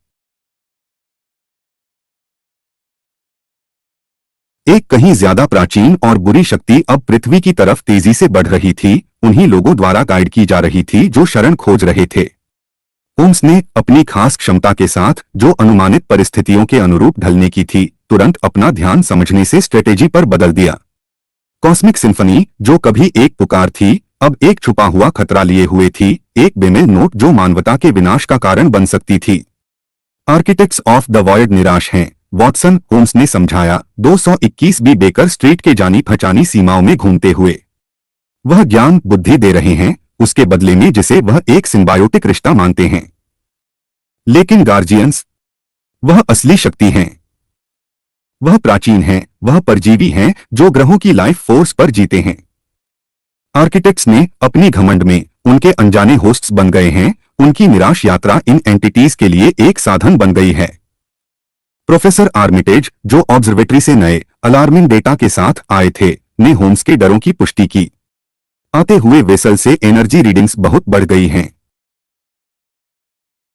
मिस्टर होम्स, ऐसा लगता है कि उसके अंदर कुछ जाग रहा है। और लायरा में डिस्टॉर्शन अब एक खुला मुंह है, एक पोर्टल जो हमारे स्पेस के बिल्कुल फैब्रिक को फाड़ रहा है। और गोला, फिंच ने बीच में टोकते हुए कहा, उस छोटे टुकड़े की तरफ इशारा करते हुए जिसे होम्स अभी भी अपने लेडलाइंड बॉक्स में रखते थे। यह सिर्फ एक प्रोब नहीं था, यह एक ल्यूर था, एक बेट। यह हमारे ग्रह की लाइफ फोर्स के साथ रेजोनेट करता था, गार्जियंस को यहां खींचता था।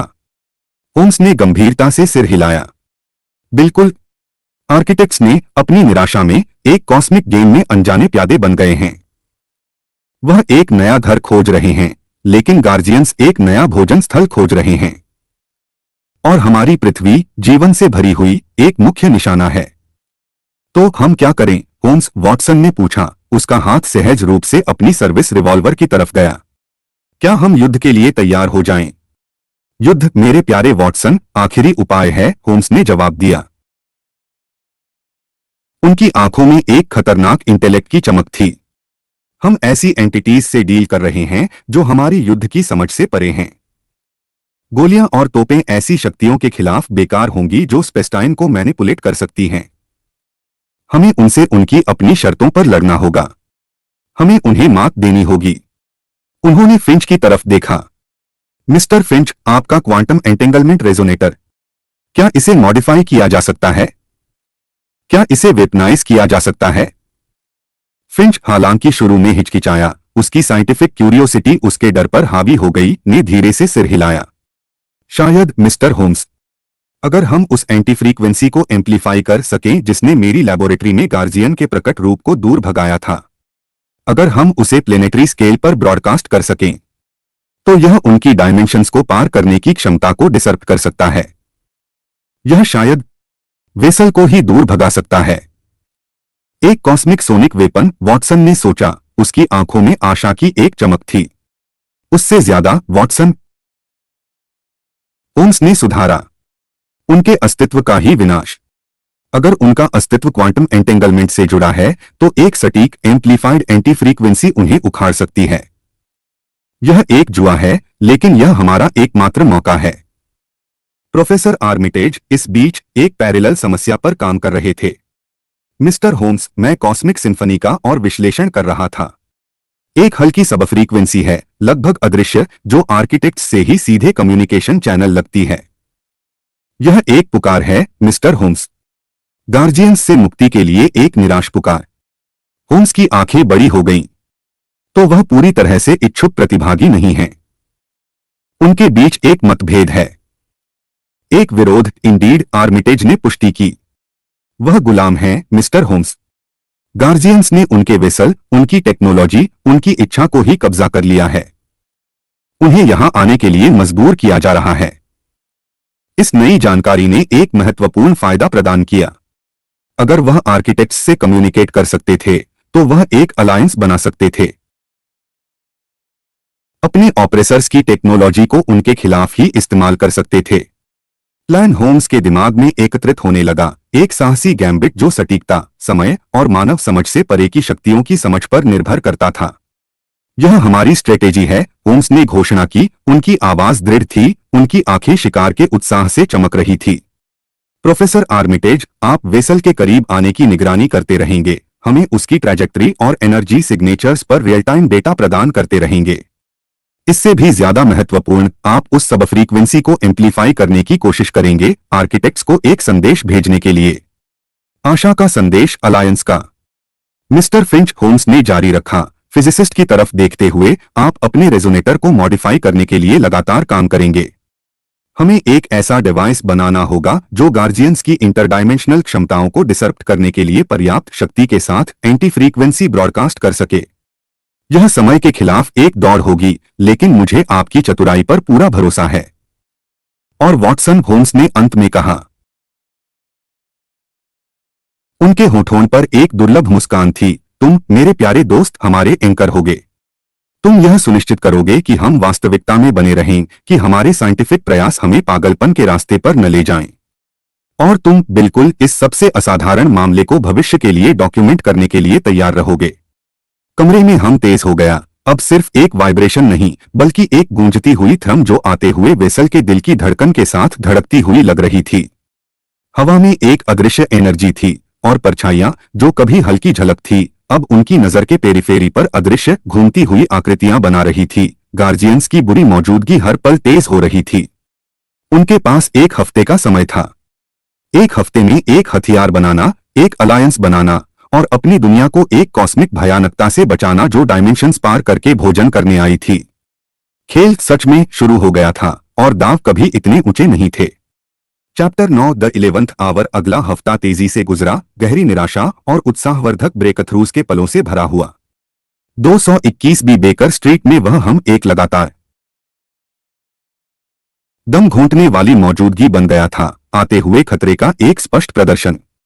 नींद एक लग्जरी बन गई, खाना एक बाद का विचार। जैसे होम्स, वॉटसन, फिंच और आर्मिटेज एक अकेली निराश फोकस के साथ काम कर रहे थे।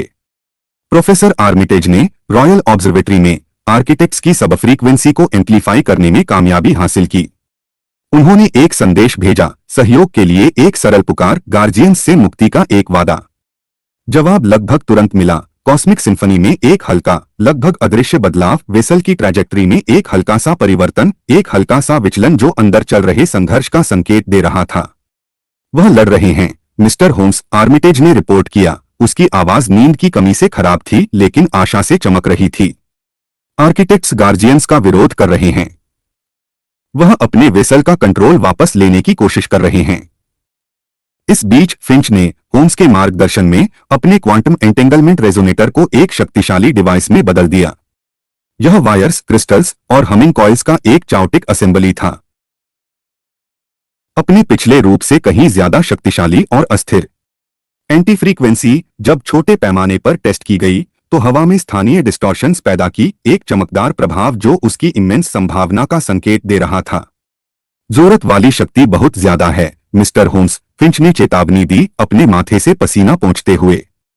हमें इसे प्लेनेटरी स्केल पर ब्रॉडकास्ट करने के लिए एक विशाल एनर्जी सोर्स की जरूरत होगी, कुछ ऐसा जो हमारे पास आसानी से उपलब्ध नहीं है। होम्स की आंखें कमरे में घूमी, फिर एक जानी पहचानी चीज पर टिकी। National grid, mister Finch. हम लंदन की पावर सप्लाई के बिल्कुल दिल में घुसेंगे। यह एक निराश उपाय है, लेकिन निराश समय में निराश समाधान की जरूरत होती है। वॉटसन, हमेशा की तरह प्रैग्मेटिस्ट, ने एक आईब्रो उठाई। क्या आप सुझाव दे रहे हैं कि हम पूरे शहर में ब्लैकआउट कर दें, होम्स? अफरातफरी अकल्पनीय होगी। एक टेम्परेरी असुविधा, वॉटसन, विकल्प की तुलना में, होम्स ने जवाब दिया। उनकी आवाज दृढ़ थी। हमें अपना पल ध्यान से चुनना होगा, बिल्कुल उस पल जब वेसल हमारे एटमॉस्फेयर में प्रवेश करेगा, जब डायमेंशंस के बीच का पर्दा सबसे पतला होगा। जैसे ही आखिरी घंटे कम होने लगे, वेसल, जो अब सितारों के खिलाफ एक हल्का डार्क स्मज के रूप में दिखाई दे रहा था, और बड़ा होता गया। लायरा में डिस्टॉर्शन कॉस्मिक एनर्जी का एक घूमता हुआ वर्टेक्स बन गया था, एक भयानक गेटवे जिसके थ्रू गार्जियंस और उनके गुलाम आर्किटेक्ट्स गुजरने की तैयारी कर रहे थे। 221 बी बेकर स्ट्रीट में हम अब एक बहरा कर देने वाली गर्जना थी, एलियन फ्रीक्वेंसीज का एक कैकोफनी जो उनकी सैनिटी को ही तोड़ने की धमकी दे रहा था। तभी प्रोफेसर आर्मिटेज की आवाज टेलीफोन पर फट गई, अर्जेंट और तनाव में। मिस्टर होम्स, वह अपनी आखिरी अप्रोच कर रहे हैं। गार्जियंस आर्किटेक्ट्स के विरोध को ओवरराइड कर रहे हैं। वह तेजी से आ रहे हैं। अब मिस्टर फिंच, होम्स ने गर्जना के ऊपर चिल्लाया। रेजोनेटर तैयार करो। वॉटसन, ब्लैकआउट के लिए तैयार रहो। फिंच ने कांपते हाथों से मॉडिफाइड रेजोनेटर को मोटी केबल्स की एक सीरीज से जोड़ा जो खिड़की से बाहर और सड़क पर नीचे सरक रही थी, जहां उन्हें शहर की मुख्य पावर लाइंस से गुप्त रूप से जोड़ा गया था। डिवाइस एक अशुभ अंदरूनी रोशनी के साथ धड़क रहा था, उसकी कॉइल्स मुश्किल से रोकी हुई एनर्जी के साथ गूंज रही थी। वॉटसन इस बीच सड़क पर मुख्य इलेक्ट्रिकल जंक्शन बॉक्स पर खुद को स्थित कर चुका था, हाथ में एक भारी रेंच लिए। होम्स के सिग्नल पर वह कनेक्शन को काट देगा, लंदन को अंधेरे में डुबो देगा और सभी उपलब्ध पावर को फिंच के डिवाइस की तरफ मोड़ देगा। वेसल, एक विशाल डार्क सिलुएट, अब रात के आकाश का एक महत्वपूर्ण हिस्सा भर रहा था, उसके किनारे एक अशुभ रोशनी के साथ चमक रहे थे। हम असहनीय था, उनकी इंद्रियों पर एक फिजिकल हमला। कमरे में परछाइयां मचल रही थी और मुड़ रही थी, भयानक अदृश्य रूपों में एकत्रित हो रही थी। गार्जियंस की बुरी मौजूदगी हर गुजरते पल के साथ तेज हो रही थी। अब वॉटसन, अब होम्स गरजा, उसकी आवाज कॉस्मिक दिन के ऊपर मुश्किल से सुनाई दे रही थी।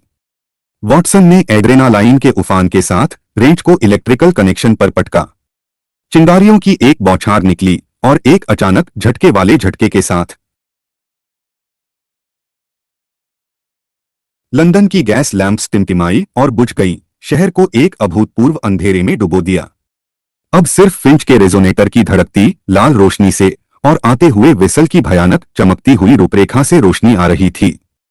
एंगेज, मिस्टर फिंच, होम्स ने आकाश की तरफ देखते हुए कहा। फिंच ने एक निराश चीख के साथ एक विशाल लीवर फेंका। रेजोनेटर जीवित हो उठा, उसकी कॉइल्स अंधी कर देने वाली इलेक्ट्रिसिटी के साथ आर्किंग कर रही थी। डिवाइस से शुद्ध गूंजती हुई एनर्जी की एक लहर निकली, एंटी फ्रीक्वेंसी का एक फोकस्ड बीम जो ऊपर की तरफ गया, रात के आकाश को भेदता हुआ सीधे आते हुए वेसल की तरफ। Chapter 10 the cosmic repulsion. Anti frequency की बीम शुद्ध एनर्जी का एक चमकदार कॉलम विशाल वेसल से लगभग स्पष्ट शक्ति के साथ टकराई। वह हम जो एक बहरा कर देने वाली गर्जना थी, अचानक टूट गया। उसकी जगह बेमेल चीखों और विलापों का एक कैकोफनी ने ले ली जो उनके कानों में नहीं बल्कि सीधे उनके दिमाग में गूंज रही थी। वेसल जो पृथ्वी की तरफ भयानक स्पीड से बढ़ रहा था, तेजी से कांप उठा। उसकी चमकती हुई रूपरेखा चमकी और उसके किनारों से निकलने वाली अशुभ रोशनी धीमी हो गई, फिर अनियमित रूप से चमकी। 221 बी बेकर स्ट्रीट के अंदर फिंच रेजोनेटर के लीवर से चिपका हुआ था। उसका चेहरा प्रयास से बिगड़ा हुआ था, पसीना उसके चेहरे से बह रहा था। डिवाइस तेजी से वाइब्रेट कर रहा था, खुद को उस विशाल शक्ति के नीचे तोड़ने की धमकी दे रहा था जिसे वह चैनल कर रहा था। वॉटसन अभी भी जंक्शन बॉक्स पर आवे और डर में ऊपर हो रहे कॉस्मिक ड्रामा को देख रहा था। प्रोफेसर आर्मिटेज की आवाज, हालांकि हल्की थी, टेलीफोन पर फट गई। यह काम कर रहा है, मिस्टर होम्स। वेसल के एनर्जी सिग्नेचर्स तेजी से फ्लक्चुएट कर रहे हैं। डिस्टॉर्शन, यह कोलैप्स हो रहा है। होम्स, उसकी आंखें आकाश पर टिकी हुई थी, ने फिंच के गैम्बिट का भयानक प्रभाव देखा। वेसल का डार्क विशाल सिलुएट हिलने लगा, उसका रूप पानी की तरह रिपल कर रहा था। कमरे में बुरी परछाइयां जो इतनी दम घोंटने वाली थी, पीछे हटने लगी, उनके रूप अंधेरे में घुलने लगे। हवा में घुली हुई अशुभ ठंडक धीरे धीरे कम होने लगी, उसकी जगह ऑटम नाइट की जानी पहचानी ठंडक ने ले ली। फिर हजारों फटने वाले सेल्स जैसी आवाज के साथ वेसल उखड़ने लगा। फटा नहीं बल्कि सचमुच उखड़ गया। उसकी संरचना रोशनी के चमकते हुए मोतेस में घुल गई जो तुरंत कोलैप्स हो रहे डिस्टॉर्शन के घूमते हुए वर्टेक्स में वापस खींच लिए गए।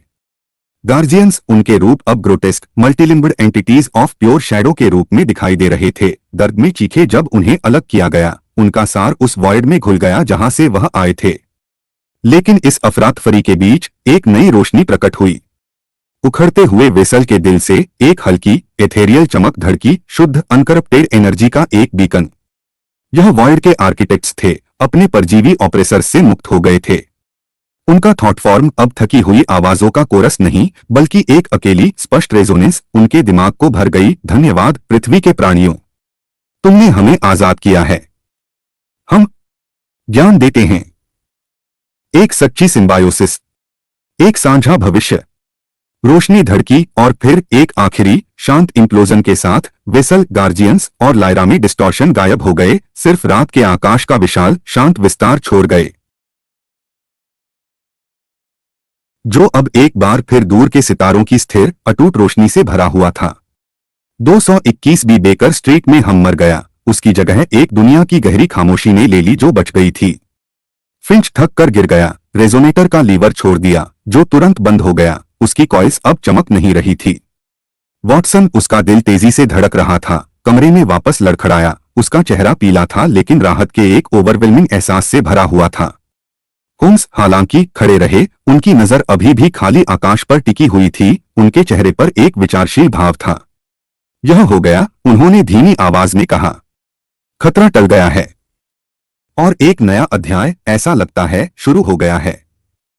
Chapter 11 the cosmic exchange. Cosmic repulsion के बाद लंदन धीरे धीरे अपनी टेम्परेरी डार्कनेस से जागा। गैस लैंप्स फिर से जलने लगे, सड़कों पर अपनी जानी पहचानी चमक डाल रहे थे। पूरे शहर में ब्लैकआउट का ऑफिशियल एक्सप्लेनेशन एक विशाल इलेक्ट्रिकल फॉल्ट था, एक सुविधाजनक झूठ जिसने अथॉरिटीज को अकल्पनीय सच्चाई से बचने की अनुमति दी। सिर्फ कुछ ही लोगों को असली कहानी पता थी और उन्होंने उस ज्ञान का बोझ आवे और डर के मिश्रण के साथ उठाया। 221 बी बेकर स्ट्रीट में माहौल शांत विचार विमर्श का था। फिंच हालांकि रेजोनेटर को ऑपरेट करने के इमेंस स्ट्रेन से अभी भी उभर रहे थे, पहले ही नए थ्योरीज से भरे हुए थे। उनका दिमाग इंटरडायमेंशनल कम्युनिकेशन की संभावनाओं से चमक रहा था। प्रोफेसर आर्मिटेज ऑब्जर्वेटरी में डिस्टॉर्शन के बचे हुए प्रभावों को बड़े ध्यान से डॉक्यूमेंट कर रहे थे, कॉस्मिक बैकग्राउंड रेडिएशन में हल्की बदलावों को नोट करते हुए जो हुई गहरी घटना का संकेत दे रहे थे। होम्स हालांकि वॉयड के आर्किटेक्ट्स पर ध्यान केंद्रित कर रहे थे। उनका आखिरी थॉट फॉर्म ज्ञान और एक सच्ची सिम्बायोसिस का वादा उनके अंदर गहराई से गूंज रहा था। उन्हें विश्वास था कि वह अपना वादा निभाएंगे और वह इस कॉस्मिक एक्सचेंज की प्रकृति को समझने के लिए दृढ़ थे। दिन हफ्ते में बदल गए और फिर महीनों में। दुनिया अपनी मामूली गति पर लौट आई, उनके ऊपर हुए कॉस्मिक ड्रामा से अनजान। लेकिन होम्स, वॉटसन, फिंच और आर्मिटेज के लिए जिंदगी अपरिवर्तनीय रूप से बदल गई थी। वह अब ऐसे रहस्यों से वाकिफ थे जो मानव समझ से परे थे, एक सच्चाई के रक्षक थे जो यूनिवर्स के बारे में उनकी धारणा को हमेशा के लिए बदल देगी। फिर एक साफ रात, जब होम्स और वॉटसन फायरप्लेस के पास बैठे थे, मेंटल पीस के ऊपर हवा में एक हल्की, लगभग अदृश्य चमक प्रकट हुई। यह डार्क लाइट एब्जॉर्बिंग गोला नहीं था, बल्कि कुछ ज्यादा एथेरियल था। एक चमकदार ट्रांसलूसेंट ऑर्ब एक हल्की अंदरूनी रोशनी के साथ धड़क रहा था। यह छूने पर गर्म था और एक हल्की मधुर हम गार्जियंस के दम घोंटने वाले थ्रम से अलग उससे निकल रही थी। आर्किटेक्ट सथ होम्स ने फुसफुसाया, उनकी आंखें चमक रही थी। वह वापस आ गए हैं और वह अपना भेंट लाए हैं।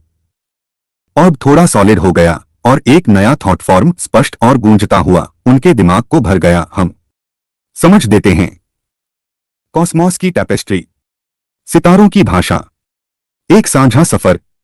जैसे ही थॉट फॉर्म गायब हुई, ऑर्ब हवा में इमेजेस प्रोजेक्ट करने लगा, सांस रोक देने वाली खूबसूरती के चमकते हुए होलोग्राम्स। उन्होंने गैलेक्सीज को कॉस्मिक डांसेस में घूमते हुए देखा,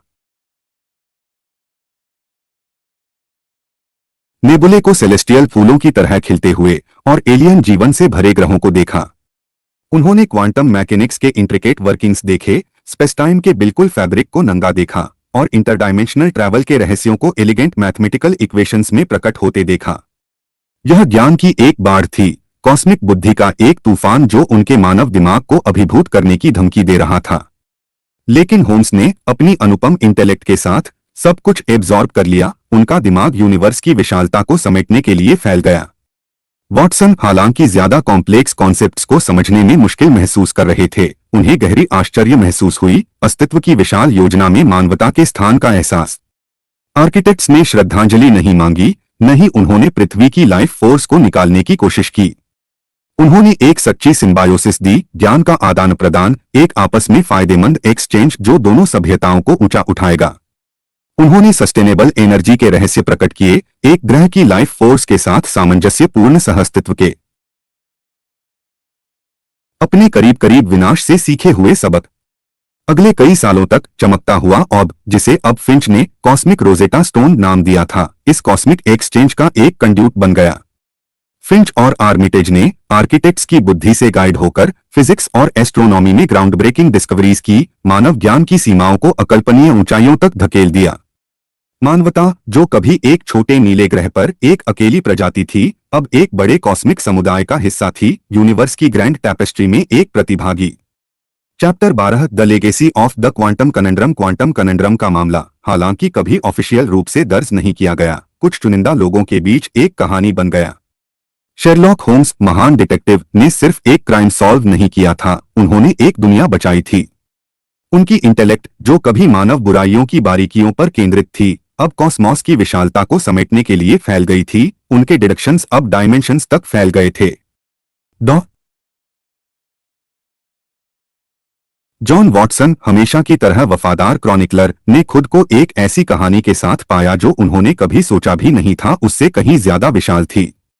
उन्होंने होम्स के मामलों को डॉक्यूमेंट करना जारी रखा, लेकिन अब उनके नैरेटिव्स में असाधारण का एक हल्का सा प्रभाव था, उन अदृश्य शक्तियों का एक संकेत जो उनकी रियलिटी को आकार देते थे।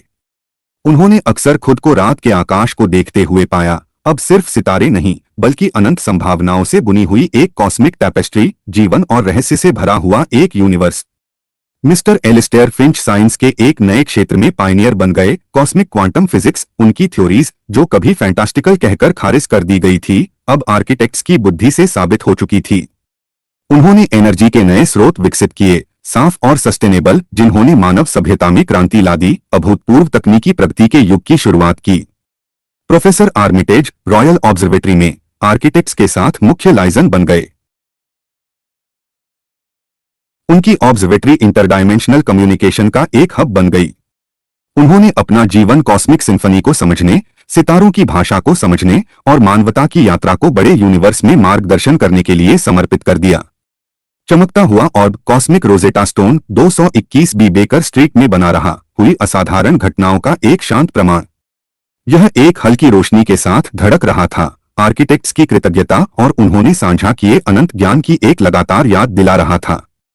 यह आशा का प्रतीक था, अलायंस का, और मानव धारणा के पर्दे के ठीक पीछे मौजूद अनंत संभावनाओं का। और इस तरह जैसे जैसे साल बीते, क्वांटम कनंड्रम की विरासत प्रकट होती रही।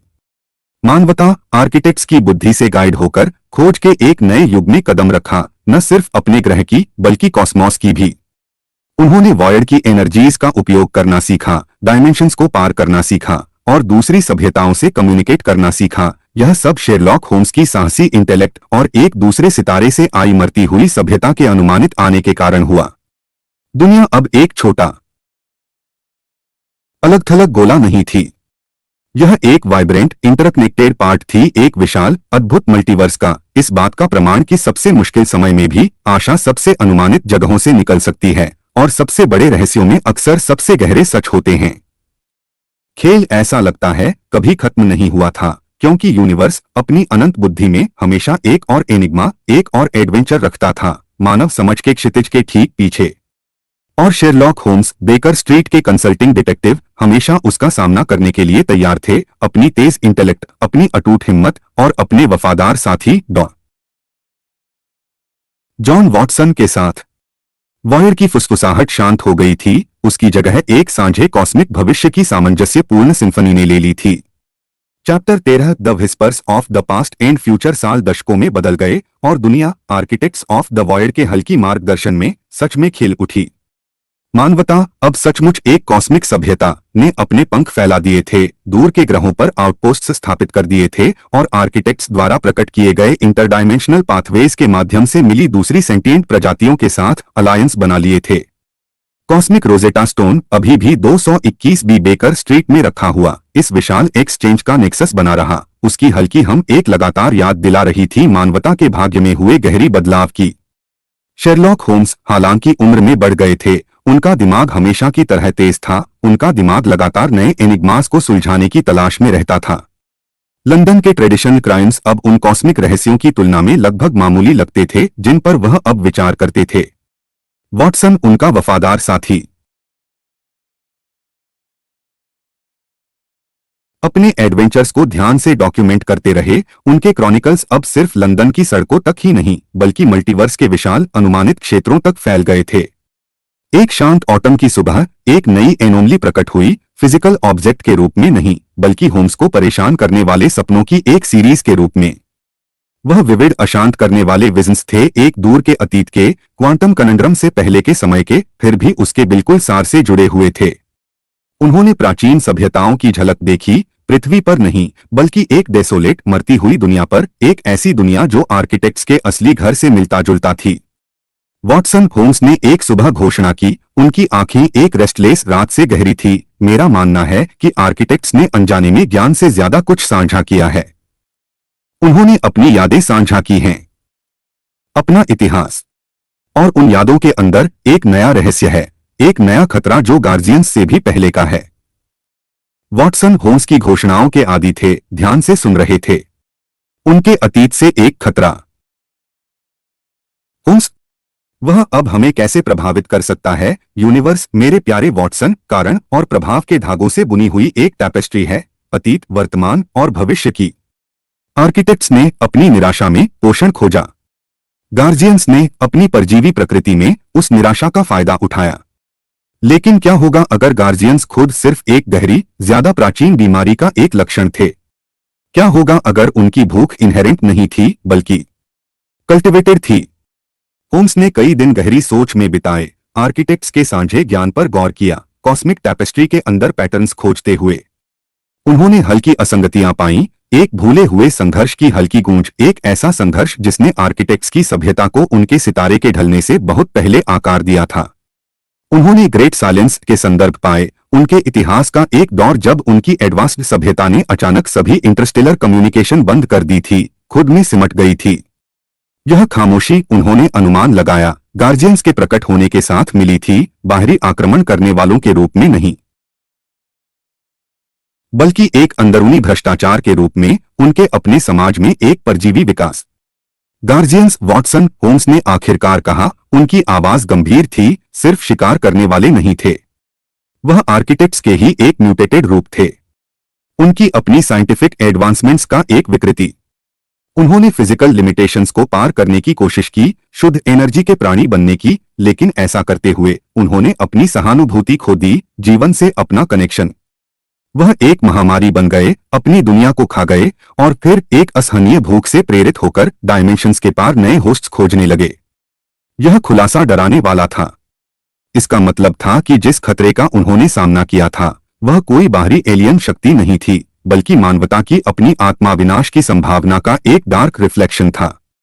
आर्किटेक्ट्स ने अपनी निराश उड़ान में अनजाने में अपने अंदरूनी डेमंस को पृथ्वी पर ले आए थे। लेकिन अगर वह आर्किटेक्ट्स का एक म्यूटेटेड रूप थे, वॉटसन ने सोचा, तो वह इतने शक्तिशाली कैसे हो गए और आर्किटेक्ट्स उन्हें रोक क्यों नहीं पाए? आर्किटेक्ट्स ने ज्ञान की अंतिम खोज में कॉन्शियसनेस ट्रांसफर का एक रूप विकसित किया था, अपने दिमाग को एक कलेक्टिव में अपलोड करने का एक तरीका, जिसे वह वॉयड माइंड कहते थे, होम्स ने समझाया। यह अंतिम विकास होना था, फिजिकल डेथ को पार करने का एक तरीका। लेकिन एक फैक्शन, महत्वाकांक्षा और एब्सोल्यूट पावर की चाहत से प्रेरित ने प्रोसेस को भ्रष्ट कर दिया। उन्होंने वॉयड माइंड के साथ मर्ज होने की कोशिश की, योगदान देने के लिए नहीं, बल्कि हावी होने के लिए। वह पहले गार्जियंस बन गए, शुद्ध विचार के प्राणी, फिजिकल रूप से आजाद और दूसरों की लाइफ फोर्स के लिए एक असहनीय भूख के साथ। सपने जारी रहे, अब इस प्राचीन संघर्ष के और विवरण प्रकट कर रहे थे। होम्स ने आर्किटेक्ट्स को देखा, जो कभी एक सामंजस्यपूर्ण सभ्यता थी, सिविल वॉर से अलग हो गई थी, उनकी एडवांस्ड टेक्नोलॉजी खुद के खिलाफ इस्तेमाल की जा रही थी। उन्होंने गार्जियंस को देखा, शक्ति में बढ़ते हुए अपनी दुनिया के बिल्कुल सार को खा रहे थे, पीछे एक डेसोलेट मरती हुई खोल छोड़ गए थे। गोला, वॉटसन, होम्स ने कहा, लेडलाइन बॉक्स से छोटे टुकड़े को उठाते हुए। यह सिर्फ एक प्रोब नहीं था या एक ल्यूर, यह असली वॉयड माइंड का एक फ्रैगमेंट था, गार्जियंस द्वारा भ्रष्ट किया गया। इसमें उनका सार था, उनकी भूख डायमेंशंस के पार। और जब फिंच के रेजोनेटर ने इसके साथ रेजोनेट किया, तो उसने अनजाने में उस भ्रष्टाचार को एम्प्लीफाई कर दिया, गार्जियंस को करीब खींचते हुए। इस नई समझ ने तुरंतता की एक नई लहर ला दी। अगर गार्जियंस कॉन्शियसनेस का एक म्यूटेटेड रूप थे, तो वह संभावित रूप से फिर से प्रकट हो सकते थे, बिना फिजिकल वेसल के भी। खतरा सच में गया नहीं था, उसे सिर्फ दूर भगाया गया था। उनके भ्रष्टाचार के बीज अभी भी मौजूद थे, सुप्त सही परिस्थितियों का इंतजार कर रहे थे फिर से जागने के लिए। हमें कॉस्मिक टैपेस्ट्री को सच में साफ करने का तरीका खोजना होगा, वॉटसन, होम्स ने घोषणा की, उनकी आंखें एक नए संकल्प से चमक रही थी। सिर्फ खतरे को दूर भगाने के लिए नहीं, बल्कि उसके बिल्कुल स्रोत को खत्म करने के लिए। हमें आर्किटेक्ट्स के अतीत को ठीक करने का तरीका खोजना होगा, गार्जियंस के फिर से प्रकट होने से रोकने के लिए, और यह सुनिश्चित करने के लिए कि मानवता का भविष्य उनके प्राचीन श्राप से अंधेरा न हो। Chapter 14, the echoes of a new dawn. काम बहुत बड़ा था, आर्किटेक्ट्स की सांझे यादों में गहराई से जाना, गार्जियंस के प्रकट होने के सटीक पल को पहचानना और उस भ्रष्टाचार को ठीक करने का तरीका खोजना जिसने उनकी सभ्यता को हजारों सालों तक परेशान किया था। होम्स ने फिंच और आर्मिटेज की अनमोल सहायता से कॉस्मिक अतीत में इस अभूतपूर्व यात्रा पर निकले। उन्होंने कॉस्मिक रोजेटा स्टोन का उपयोग किया, सिर्फ ज्ञान के स्रोत के रूप में नहीं, बल्कि एक कंड्यूट के रूप में। आर्किटेक्ट्स की कलेक्टिव कॉन्शियसनेस में एक टेम्पोरल पुल के रूप में। यह एक खतरनाक काम था, मेमोरी और कॉजिलिटी के बिल्कुल फैब्रिक में एक यात्रा, जहां एक छोटी सी गलती न सिर्फ उनकी अपनी टाइमलाइन को बल्कि मल्टीवर्स के नाजुक संतुलन को भी उखाड़ सकती थी। होम्स ने अपनी अनुपम डिडक्टिव रीजनिंग के साथ फ्रेगमेंटेड यादों को जोड़ना शुरू किया, उन मुख्य व्यक्तियों और घटनाओं को पहचाना जिनके कारण गार्जियंस का उदय हुआ था। उन्होंने पाया कि भ्रष्टाचार एक अकेली महत्वाकांक्षी आर्किटेक्ट ज़ाइलॉस नाम के एक ब्रिलियंट साइंटिस्ट से शुरू हुआ था, जिसने अमरता की अपनी खोज में अपनी कॉन्शियसनेस को वॉयड माइंड के साथ मर्ज करने की कोशिश की थी, सामंजस्यपूर्ण एकीकरण के रूप में नहीं, बल्कि एक जबरदस्त असिमिलेशन के रूप में। ज़ाइलॉस, होम्स ने एक हैरान वॉटसन को समझाया, मानता था कि व्यक्तित्व एक कमजोरी है, कि असली शक्ति एब्सोल्यूट यूनिटी में है। उसने कलेक्टिव पर अपनी इच्छा थोपने की कोशिश की, वॉइड माइंड की अकेली कॉन्शियसनेस बनने की। लेकिन ऐसा करते हुए उसने उसे तोड़ दिया, एक डार्क रिफ्लेक्शन बनाया, एक परजीवी एंटिटी जो कॉन्शियसनेस के बिल्कुल सार पर जीती थी। समाधान होम्स ने महसूस किया, वॉइड माइंड को नष्ट करने में नहीं था, क्योंकि यह आर्किटेक्ट्स का बिल्कुल सार था, बल्कि फ्रैक्चर को ठीक करने में था, उस संतुलन को फिर से स्थापित करने में था जिसे ज़ाइलॉस ने बिगाड़ा था। इसके लिए एक सटीक टारगेटेड इंटरवेंशन की जरूरत थी, आर्किटेक्ट्स के अतीत में एक क्वांटम सर्जिकल स्ट्राइक। फिंच ने आर्किटेक्ट्स के क्वांटम मैकेनिक्स के एडवांस्ड ज्ञान का उपयोग करते हुए एक नया डिवाइस डिजाइन किया, एक टेम्पोरल रेजोनेंस एमिटर। यह एक नाजुक इंस्ट्रूमेंट था जो एंटी करप्शन एनर्जी की एक फोकस्ड वेव को अतीत में प्रोजेक्ट करने में सक्षम था, सीधे ज़ाइलॉस के भाग्यशाली एक्सपेरिमेंट के पल में। लक्ष्य इतिहास को बदलना नहीं था, बल्कि उसे हल्का सा धकेलना था, भ्रष्टाचार को जड़ पकड़ने से रोकने के लिए, ज़ाइलॉस को वॉइड माइंड के साथ ज्यादा सामंजस्यपूर्ण एकीकरण की तरफ मार्गदर्शन करने के लिए। प्रोफेसर आर्मिटेज ने इस बीच सटीक टेम्पोरल कोऑर्डिनेट्स की गणना की। आर्किटेक्ट्स के इतिहास में वह सटीक नैनोसेकंड जब इंटरवेंशन होना था। यह अकल्पनीय जटिलता का काम था, जिसके लिए एस्ट्रोफिजिक्स और टेम्पोरल मैकेनिक्स में महारत की जरूरत थी जो मानव समझ की सीमाओं को धकेल रही थी। जैसे ही सच्चाई का पल करीब आया, कॉस्मिक रोजेटा स्टोन से हम तेज हो गया, गार्जियंस के दम घोंटने वाले थ्रम से नहीं, बल्कि एक सामंजस्यपूर्ण, लगभग मधुर रेजोनेंस के साथ। यह आर्किटेक्ट्स की कलेक्टिव कॉन्शियसनेस थी, अपनी आने वाली हीलिंग से वाकिफ, उनकी आशाएं और डर कंड्यूट के थ्रू गूंज रहे थे। होम्स ने एक स्थिर हाथ से टेम्पोरल रेजोनेंस एमिटर को एक्टिवेट किया। डिवाइस से शुद्ध सुनहरे रोशनी की एक चमकती हुई बीम निकली, हवा को भेदती हुई, और कॉस्मिक रोजेटा स्टोन की गहराइयों में गायब हो गई। एक लंबे पल के लिए कुछ नहीं हुआ। फिर हवा में एक हल्की रिपल गुजरी, एक हल्का कंपन जो अस्तित्व के बिल्कुल फैब्रिक के साथ गूंजता हुआ लग रहा था। अचानक कॉस्मिक रोजेटा स्टोन द्वारा प्रोजेक्ट की गई इमेजेस बदल गईं। उन्होंने ज़ाइलॉस को देखा, महत्वाकांक्षा से भरा हुआ फिगर नहीं, बल्कि आवे से भरा हुआ साइंटिस्ट, वॉइड माइंड के साथ सामंजस्यपूर्ण गले मिलते हुए। फ्रैक्चर कभी नहीं हुआ, गार्जियंस कभी प्रकट नहीं हुए, आर्किटेक्ट्स की सभ्यता खेल उठी, उनका सितारा कभी नहीं ढला, उनकी दुनिया कभी नहीं मुरझाई। यह एक नया अतीत था, एक ठीक किया हुआ अतीत, कॉस्मिक टैपेस्ट्री में हल्का सा बुना हुआ। गार्जियंस का खतरा, वह प्राचीन श्राप जिसने आर्किटेक्ट्स को हजारों सालों तक परेशान किया था, खत्म हो गया। यूनिवर्स को ऐसा लगता है दूसरा मौका मिल गया था। होम्स थके हुए लेकिन विजी ने टेम्पोरल रेजोनेंस एमिटर को डीएक्टिवेट किया। कॉस्मिक रोजेटा स्टोन से हम धीमा हो गया, एक हल्की संतुष्ट थ्रम में बदल गया। वॉटसन, उसकी आंखों में आंसू थे, ने अपने दोस्त को गले लगाया। तुमने कर दिखाया होम्स, तुमने सच में उन्हें बचाया है, और हमें भी। मैं अकेला नहीं वॉटसन, होम्स ने जवाब दिया, उनके होठों पर एक दुर्लभ मुस्कान थी। यह एक कलेक्टिव प्रयास था, सहयोग की शक्ति का एक प्रमाण, ज्ञान का और सच्चाई की अटूट खोज का। क्वांटम कनंड्रम की विरासत विकसित हो चुकी थी। यह अब सिर्फ एक कॉस्मिक तबाही को टालने की कहानी नहीं थी, बल्कि हीलिंग की, रिडेम्पशन की, और अतीत, वर्तमान और भविष्य के इंट्रिकेट डांस में मौजूद अनंत संभावनाओं की कहानी थी। मानवता अब कॉस्मिक एक्सचेंज में एक सच्चा साथी, एक अकल्पनीय भविष्य के किनारे पर खड़ी थी। उनका भाग्य आर्किटेक्ट्स ऑफ द वॉइड से जुड़ा हुआ था, हमेशा एक नई सुबह की गूंज से बंधा हुआ था। Chapter 15 the unending game. Guardians के प्राचीन खतरे को आर्किटेक्ट्स की टाइमलाइन से मिटाने के बाद कॉस्मिक एक्सचेंज पर गहरी शांति छा गई। मानवता अब पूरी तरह से गैलेक्टिक समुदाय में एकीकृत हो चुकी थी, अपनी तेजी से विकास जारी रखी, कॉस्मिक रोजेटा स्टोन के सौम्य मार्गदर्शन में। पृथ्वी, जो कभी एक अकेली नीली गोली थी, अब कॉस्मिक एक्सचेंज का एक वाइब्रेंट हब थी, सहयोग और साझे ज्ञान की अनंत संभावनाओं का एक प्रमाण। शेरलॉक होम्स, हालांकि उनका फिजिकल रूप कई शताब्दियों के निशान लिए हुए था, उनका दिमाग एक अनुपम इंस्ट्रूमेंट बना रहा, पहले से भी ज्यादा तेज। उनके डिडक्शंस अब सिर्फ डायमेंशंस तक ही नहीं, बल्कि समय के बिल्कुल फैब्रिक तक फैल गए थे। वॉटसन अब अपने आप में एक सम्मानित व्यक्ति, अपने एडवेंचर्स को ध्यान से डॉक्यूमेंट करते रहे। उनके क्रॉनिकल्स अब सितारा प्रणालियों में गिने चुने सभ्यताओं के लिए एक ऐतिहासिक रिकॉर्ड के रूप में काम करते थे, मानव चतुराई और साहस की कहानियों से अनंत प्राणियों को प्रेरित करते थे। एक शांत शाम जब एक नए कॉलोनाइज्ड ग्रह के दो चांद उनके ऑब्जर्वेशन डेक पर लंबी परछाइयां डाल रहे थे, होम्स और वॉटसन आरामदायक खामोशी में बैठे थे, एलियन नक्षत्रों से भरे आकाश को देखते हुए। कॉस्मिक रोजेटा स्टोन अब उनके मोबाइल ऑब्जर्वेटरी में एक स्थायी फिक्सचर, एक हल्की आश्वासन देने वाली रोशनी के साथ धड़क रहा था। क्या तुम कभी सोचते हो, होम्स, वॉटसन ने विचारशील आवाज में शुरू किया, कि क्या और भी खतरे हैं बाहर? मल्टीवर्स की परछाइयों में छुपी हुई और भी प्राचीन बुराइयां? होम्स मुस्कुराए, उनकी आंखों में एक जानी पहचानी चमक थी। यूनिवर्स, मेरे प्यारे वॉटसन, अद्भुत चीजों और भयानकताओं की एक अनंत टैपेस्ट्री है। हर सामंजस्यपूर्ण सिंफनी के लिए एक बेमेल नोट होता है। हर नई सुबह के लिए एक बची हुई परछाई होती है। खेल, जैसा कि मैंने हमेशा कहा है, कभी सच में खत्म नहीं होता।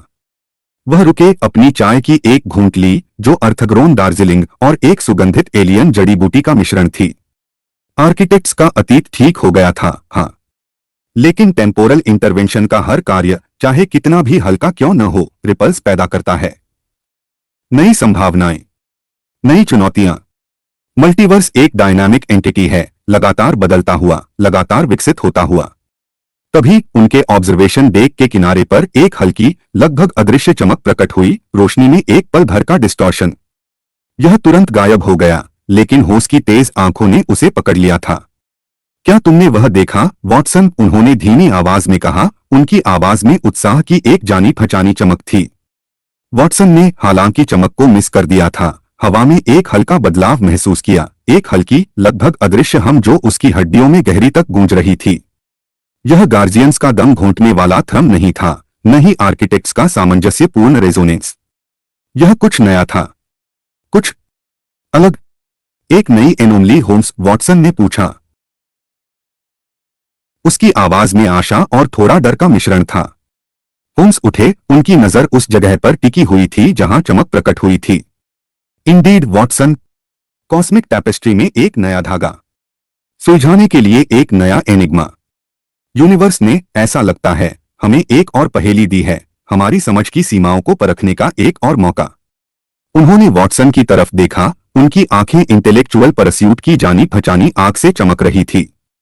खेल, मेरे प्यारे दोस्त, एक बार फिर शुरू हो गया है।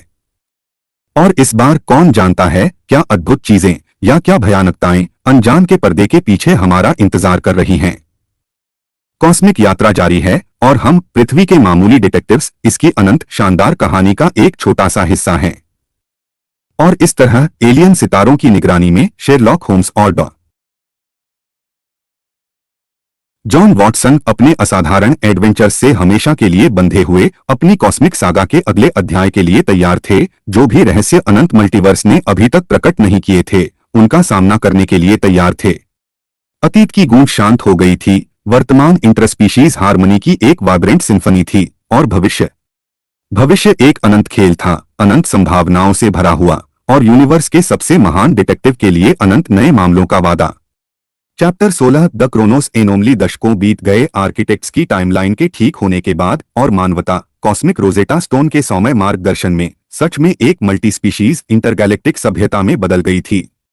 पृथ्वी, जो कभी एक अकेली नीली गोली थी, अब कॉस्मिक एक्सचेंज का एक वाइब्रेंट हब थी, सहयोग और साझे ज्ञान की अनंत संभावनाओं का एक प्रमाण। शेरलॉक होम्स, हालांकि उनका फिजिकल रूप कई शताब्दियों के निशान लिए हुए था, उनका दिमाग एक अनुपम इंस्ट्रूमेंट बना रहा, पहले से भी ज्यादा तेज। उनके डिडक्शंस अब सिर्फ डायमेंशंस तक ही नहीं, बल्कि समय के बिल्कुल फैब्रिक तक फैल गए थे। वॉटसन अब अपने आप में एक सम्मानित व्यक्ति, अपने एडवेंचर्स को ध्यान से डॉक्यूमेंट करते रहे। उनके क्रॉनिकल्स अब countless civilisations across the cosmos के लिए एक ऐतिहासिक रिकॉर्ड के रूप में काम करते थे। कॉस्मिक रोजेटा स्टोन, हमेशा मौजूद, एक हल्की रिदमिक रोशनी के साथ धड़क रहा था, एक लगातार याद दिला रही थी उस सामंजस्यपूर्ण सिंफनी की जो अब पूरे मल्टीवर्स में गूंज रही थी। एक सोलर साइकिल, एक नया और उलझा देने वाला फेनोमेनन कई अलाइड स्टार सिस्टम्स में प्रकट होने लगा। यह शुरू में हल्का था, एक पल भर का टेम्पोरल डिस्टॉर्शन, समय के प्रवाह में एक पल भर का स्टटर। घड़ियां पल भर के लिए कुछ सेकंड्स आगे या पीछे हो जाती थी, ऐतिहासिक रिकॉर्ड्स में छोटे अनुमानित असंगतियां दिखाई देती थी, और व्यक्तियों को ऐसी घटनाओं की ब्रीफ डिसोरिएंटिंग झलक महसूस होती थी जो अभी तक नहीं हुई थी। या जो पहले ही गुजर चुकी थी। द क्रोनोस एनोमली, होम्स ने एक सुबह घोषणा की। उनकी नजर प्रभावित स्टार सिस्टम्स के होलोग्राफिक प्रोजेक्शन पर टिकी हुई थी। यह कोई लोकलाइज्ड घटना नहीं है, वॉटसन। यह एक सिस्टेमिक डिसरप्शन है। स्पेस-टाइम के बिल्कुल कंटिन्यूअम में एक रिपल इफेक्ट। प्रोफेसर आर्मिटेज, अब कॉस्मिक एस्ट्रोनॉमी के एक सम्मानित एल्डर स्टेट्समैन, ने होम्स के शक की पुष्टि की। टेम्पोरल फ्लक्चुएशंस फ्रीक्वेंसी और इंटेंसिटी में बढ़ रही हैं, मिस्टर होम्स।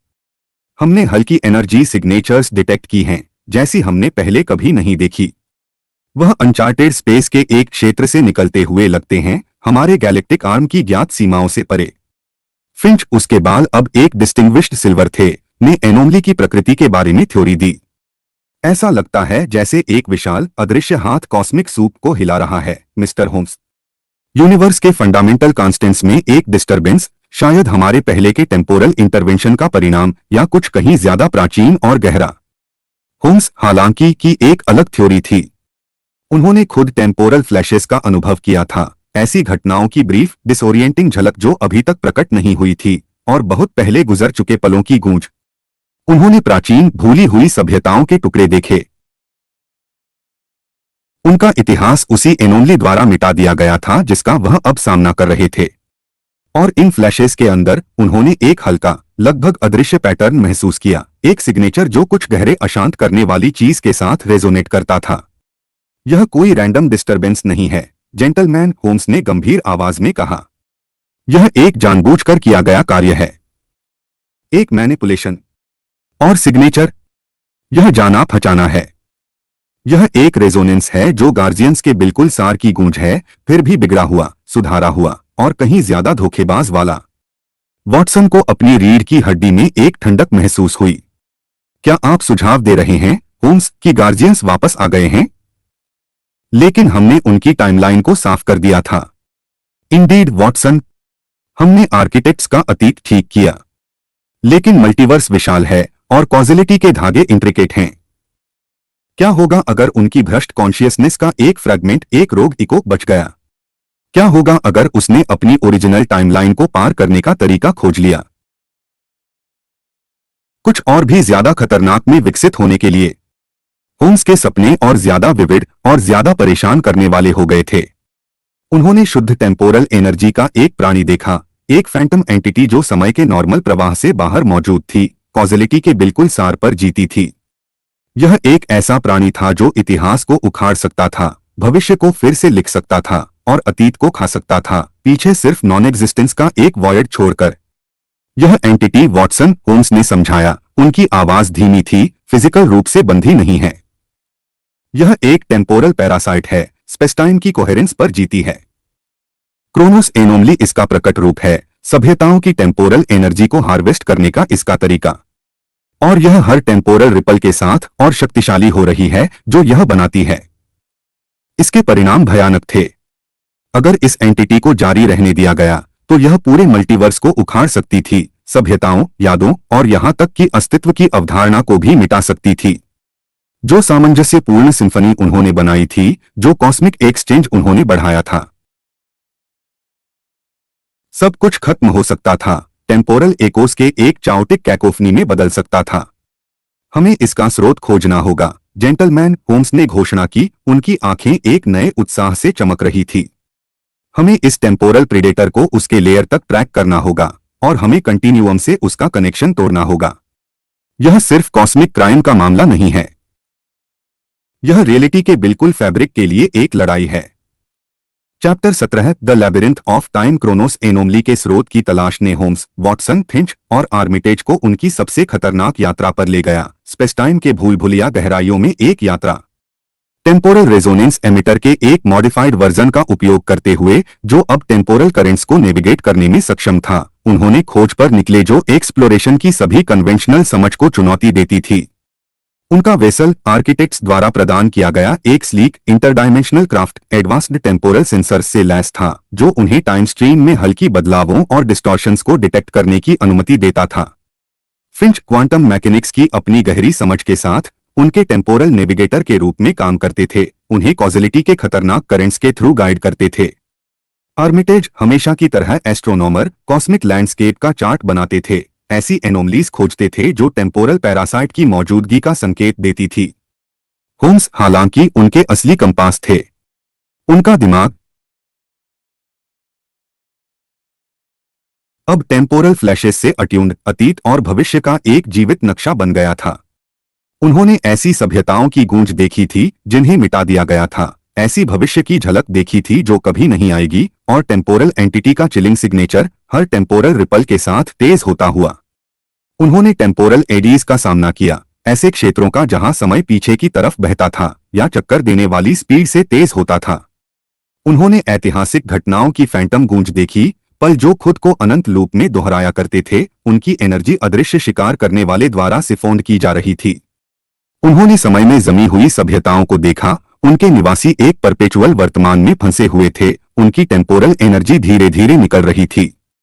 यह एक टेम्पोरल मकड़ी है, होम्स ने कहा। उनकी आवाज गंभीर थी जब वह एक ऐसे क्षेत्र से गुजर रहे थे जहां पूरे स्टार सिस्टम्स चमक रहे थे और गायब हो रहे थे। कॉजेलिटी का एक जाल बुन रही है, अनजान सभ्यताओं को फंसा रही है और उनके टेम्पोरल सार पर जी रही है। वॉटसन लगातार टेम्पोरल शिफ्ट से उसके सिर में दर्द हो रहा था। खुद वास्तविकता की प्रकृति पर सवाल उठा रहा था। हम ऐसी चीज से कैसे लड़ सकते हैं जो समय से बाहर मौजूद है, होम्स? कुछ ऐसा जो हमें अस्तित्व से ही मिटा सकता है। हर शिकार करने वाले की एक कमजोरी होती है, वॉटसन, होम्स ने जवाब दिया। उनकी आंखें दृढ़ता से चमक रही थी। यह एंटिटी अपनी सभी शक्ति के लिए अभी भी एनर्जी कंजर्वेशन के कानूनों से बंधी है। यह टेम्पोरल एनर्जी का उपयोग करती है, लेकिन इसे खर्च भी करना होगा। और इसकी सबसे बड़ी कमजोरी इसकी अपनी प्रकृति में है, स्पेसटाइम की कोहेरेंस पर इसकी निर्भरता। होम्स के टेम्पोरल फ्लैशेस के माध्यम से उन्होंने एंटिटी की उत्पत्ति को जोड़ना शुरू किया। यह सच में गार्जियंस का एक रोग इको था, उनकी भ्रष्ट कॉन्शियसनेस का एक फ्रैगमेंट जो एक अनुमानित क्वांटम एनोमली के माध्यम से आर्किटेक्ट्स की टाइमलाइन की सफाई से बच गया था। यह वॉइड में भटकता रहा, धीरे धीरे विकसित होता रहा, अनुकूलन करता रहा और समय के बिल्कुल फैब्रिक पर जीना सीख गया। इसका लेयर, होम्स ने अनुमान लगाया, कोई फिजिकल जगह नहीं थी, बल्कि एक टेम्पोरल नेक्सस था। एक ऐसा बिंदु जहां कई टाइमलाइंस आपस में मिलती थी, कॉजेलिटी का एक चाउटिक मेलस्ट्रॉन। यह शुद्ध टेम्पोरल एनर्जी की जगह थी, क्रोनोस एनोमली के लिए एक भोजन स्थल। जैसे ही वह नेक्सस के करीब पहुंचे, टेम्पोरल डिस्टॉर्शंस असहनीय हो गईं। उनका वेसल कांप उठा, उसके सिस्टम्स कोहेरेंस बनाए रखने के लिए जूझ रहे थे। हवा में रॉ टेम्पोरल एनर्जी थी और मिटा दी गई सभ्यताओं की फैंटम गूंज उनके दिमाग में चीख रही थी। उनके मरने के पल अनंत लूप में दोहराया जा रहे थे। हम लगभग वहां हैं, मिस्टर होम्स, फिंच ने टेम्पोरल स्टॉर्म के ऊपर चिल्लाया। उसके हाथ कंट्रोल्स पर तेजी से चल रहे थे। Energy signatures of the charts हैं। यह एक टेम्पोरल ब्लैक होल है। बिल्कुल मिस्टर फिंच, होम्स ने जवाब दिया। उसकी आवाज अफरा तफरी के बीच शांत थी। कॉजेलिटी की एक सिंगुलैरिटी और उसके अंदर क्रोनोस एनोमली का दिल। Chapter 18, the symphony of eraser. उन्होंने टेम्पोरल नेक्सस में घुसपैठ की, घूमते हुए रंगों और डिसोरिएंटिंग सेंसेशंस का एक मेलस्ट्रॉन। समय का कोई मतलब नहीं रहा, अतीत, वर्तमान और भविष्य कॉजेलिटी की एक चाओटिक सिम्फनी में एक साथ मौजूद थे। क्रोनोस एनोमली, शुद्ध टेम्पोरल एनर्जी का एक प्राणी, उनके सामने प्रकट हुआ। रोशनी और शैडो का एक विशाल चमकता हुआ वर्टेक्स, उसकी टेंड्रिल्स बाहर निकल रही थी, उनके अस्तित्व को ही उखाड़ने की कोशिश कर रही थी। यह हमें टाइमलाइन से मिटाने की कोशिश कर रहा है, वॉटसन चीखा, उसकी आवाज तनाव में थी। यह हमारे इंटरवेंशन को रोकने की कोशिश कर रहा है। होम्स हालांकि दृढ़ रहे। यह एक निराश कार्य है, वॉटसन। इसकी कमजोरी का एक संकेत। यह हमसे डरता है। यह अपने भोजन स्थल में बदलाव से डरता है। फिंच ने होम्स के डिडक्शंस से गाइड होकर टेम्पोरल रेजोनेंस एमिटर को फिर से कॉन्फ़िगर करना शुरू किया। हम इसे सीधे नष्ट नहीं कर सकते, मिस्टर होम्स। यह बहुत शक्तिशाली है। लेकिन हम इसकी कोहेरेंस को डिसर्प्ट कर सकते हैं। हम इसे खुद को उखाड़ने पर मजबूर कर सकते हैं। प्लान साहसी था, टेम्पोरल पैरासाइट को उसकी अपनी एनर्जी से ओवरलोड करना, उसे खुद को खाने पर मजबूर करना, उसके अपने अस्तित्व को उखाड़ना। इसके लिए एक सटीक कैलिब्रेशन की जरूरत थी। एंटिटी के अपने टेम्पोरल सिग्नेचर के साथ एक परफेक्ट रेजोनेंस अकल्पनीय हद तक एम्प्लीफाई किया गया। प्रोफेसर आर्मिटेज, उसका चेहरा एकाग्रता से भरा हुआ था, ने मुख्य डेटा प्रदान किया, एंटिटी के टेम्पोरल फ्लक्चुएशंस का चार्ट बनाया, उस सटीक फ्रीक्वेंसी को पहचाना जो उसके आत्माविनाश का कारण बनेगी। आर्किटेक्ट्स ने कॉस्मिक रोजेटा स्टोन के माध्यम से अपनी प्राचीन बुद्धि प्रदान की, उनकी कलेक्टिव कॉन्शियसनेस फिंच के हाथों को गाइड कर रही थी जब वह काम कर रहा था। जैसे ही टेम्पोरल रेजोनेंस एमिटर जीवित हो उठा, शुद्ध कोहेरेंट टेम्पोरल एनर्जी की एक लहर निकली, सीधे क्रोनोस एनोमली के चमकते हुए वर्टेक्स की तरफ। एंटिटी चीखी, एक ऐसी आवाज जो स्पेसटाइम के बिल्कुल फैब्रिक को फाड़ती हुई लग रही थी, उसकी टेंड्रिल्स बाहर निकल रही थी, आने वाली एनर्जी को मोड़ने की कोशिश कर रही थी, लेकिन बहुत देर हो चुकी थी। कोहेरेंट एनर्जी, जो उसके अपने टेम्पोरल सिग्नेचर से पूरी तरह से मिली हुई थी, एंटिटी के साथ रेजोनेट करने लगी, उसके अंदरूनी चाउस को एम्प्लीफाई करते हुए। चमकता हुआ वर्टेक्स कांपने लगा, उसका रूप चमकने लगा, उसकी टेंड्रिल्स दर्द में पीछे हटने लगी। कॉजेलिटी की सिम्फनी, जो एक चाओटिक कैकोफनी थी, अब आत्माविनाश के एक अकेली दर्दनाक नोट में बदलने लगी।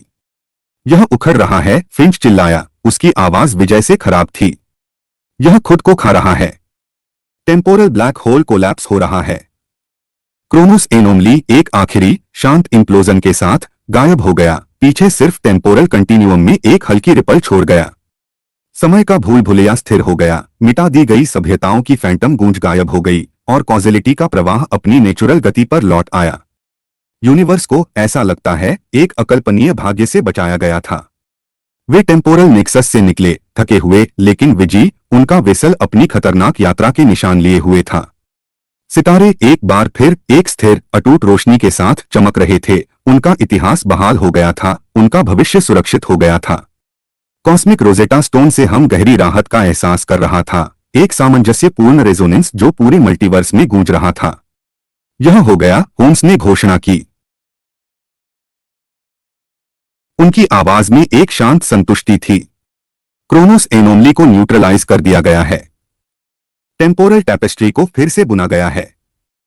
Chapter 19 the threads of destiny. Chronos anomaly की हार के बाद मल्टीवर्स में अभूतपूर्व स्थिरता और इंटरकनेक्टेडनेस का एक नया युग शुरू हुआ। टेम्पोरल थ्रेड्स, जो कभी खराब और डिस्टॉर्टेड थे, अब नीति की एक कोहेरेंट टैपेस्ट्री बुन रहे थे, काउंटलेस सिविलाइजेशंस की कलेक्टिव बुद्धि से गाइड होकर। मानवता, जिसने समय और स्पेस से परे के खतरों का सामना किया और उन्हें हराया था, सच में एक कॉस्मिक पावर के रूप में उभर कर आई थी। शेरलॉक होम्स, अब पूरे कॉस्मॉस में एक लेजेंडरी फिगर, अपना काम जारी रखा। उनकी इंटेलेक्ट पहले से भी ज्यादा तेज थी, उनके डिडक्शंस अब सिर्फ डायमेंशंस तक ही नहीं, बल्कि अस्तित्व के बिल्कुल सार तक फैल गए थे। वह एक कॉस्मिक आर्बिटर बन गए, पैराडॉक्सेस को सुलझाने वाले, टेम्पोरल प्रवाह के रक्षक। वॉटसन, उनका वफादार क्रॉनिकलर, अपने एडवेंचर्स को डॉक्यूमेंट करते रहे, उनके नैरेटिव्स अब पूरे मल्टीवर्स में प्राणियों को प्रेरित करते थे। मानव आत्मा और चतुराई की अटूट शक्ति का एक प्रमाण। कॉस्मिक रोजेटा स्टोन अब सिर्फ ज्ञान का एक कंड्यूट नहीं, बल्कि मल्टीवर्स की एक जीवित लाइब्रेरी बन गई, काउंटलेस हिस्ट्रीज, कल्चर्स और साइंटिफिक एडवांसमेंट्स का एक भंडार। यह एक वाइब्रेंट, सामंजस्यपूर्ण रोशनी के साथ धड़क रहा था, आशा और समझ का एक बीकन जो पूरे कॉस्मॉस में गूंज रहा था। एक टाइमलेस शाम, जब होम्स और वॉटसन अपने नए स्थापित कॉस्मिक ऑब्जर्वेटरी में बैठे थे, घूमती हुई गैलेक्सीज के पैनोरमिक व्यू को देखते हुए, उनकी नजर के किनारे पर एक हल्की, लगभग अदृश्य चमक प्रकट हुई। यह कोई डिस्टॉर्शन नहीं थी, बल्कि एक हल्का बदलाव, कॉस्मिक टैपेस्ट्री में एक नया धागा बुनता हुआ। एक नई एनोमली, होम्स, वॉटसन ने पूछा, उसकी आवाज में आशा की एक जानी पहचानी भावना थी। होम्स मुस्कुराए, उनकी आंखों में एक जानी पहचानी चमक थी। इंडीड वॉटसन, खेल, जैसा कि मैंने हमेशा कहा है, कभी खत्म नहीं होता। यूनिवर्स अपनी अनंत बुद्धि में हमेशा एक और एनिग्मा, एक और एडवेंचर रखता है, मानव समझ के क्षितिज के ठीक पीछे। और हम, मेरे प्यारे दोस्त, हमेशा उसका सामना करने के लिए तैयार रहेंगे।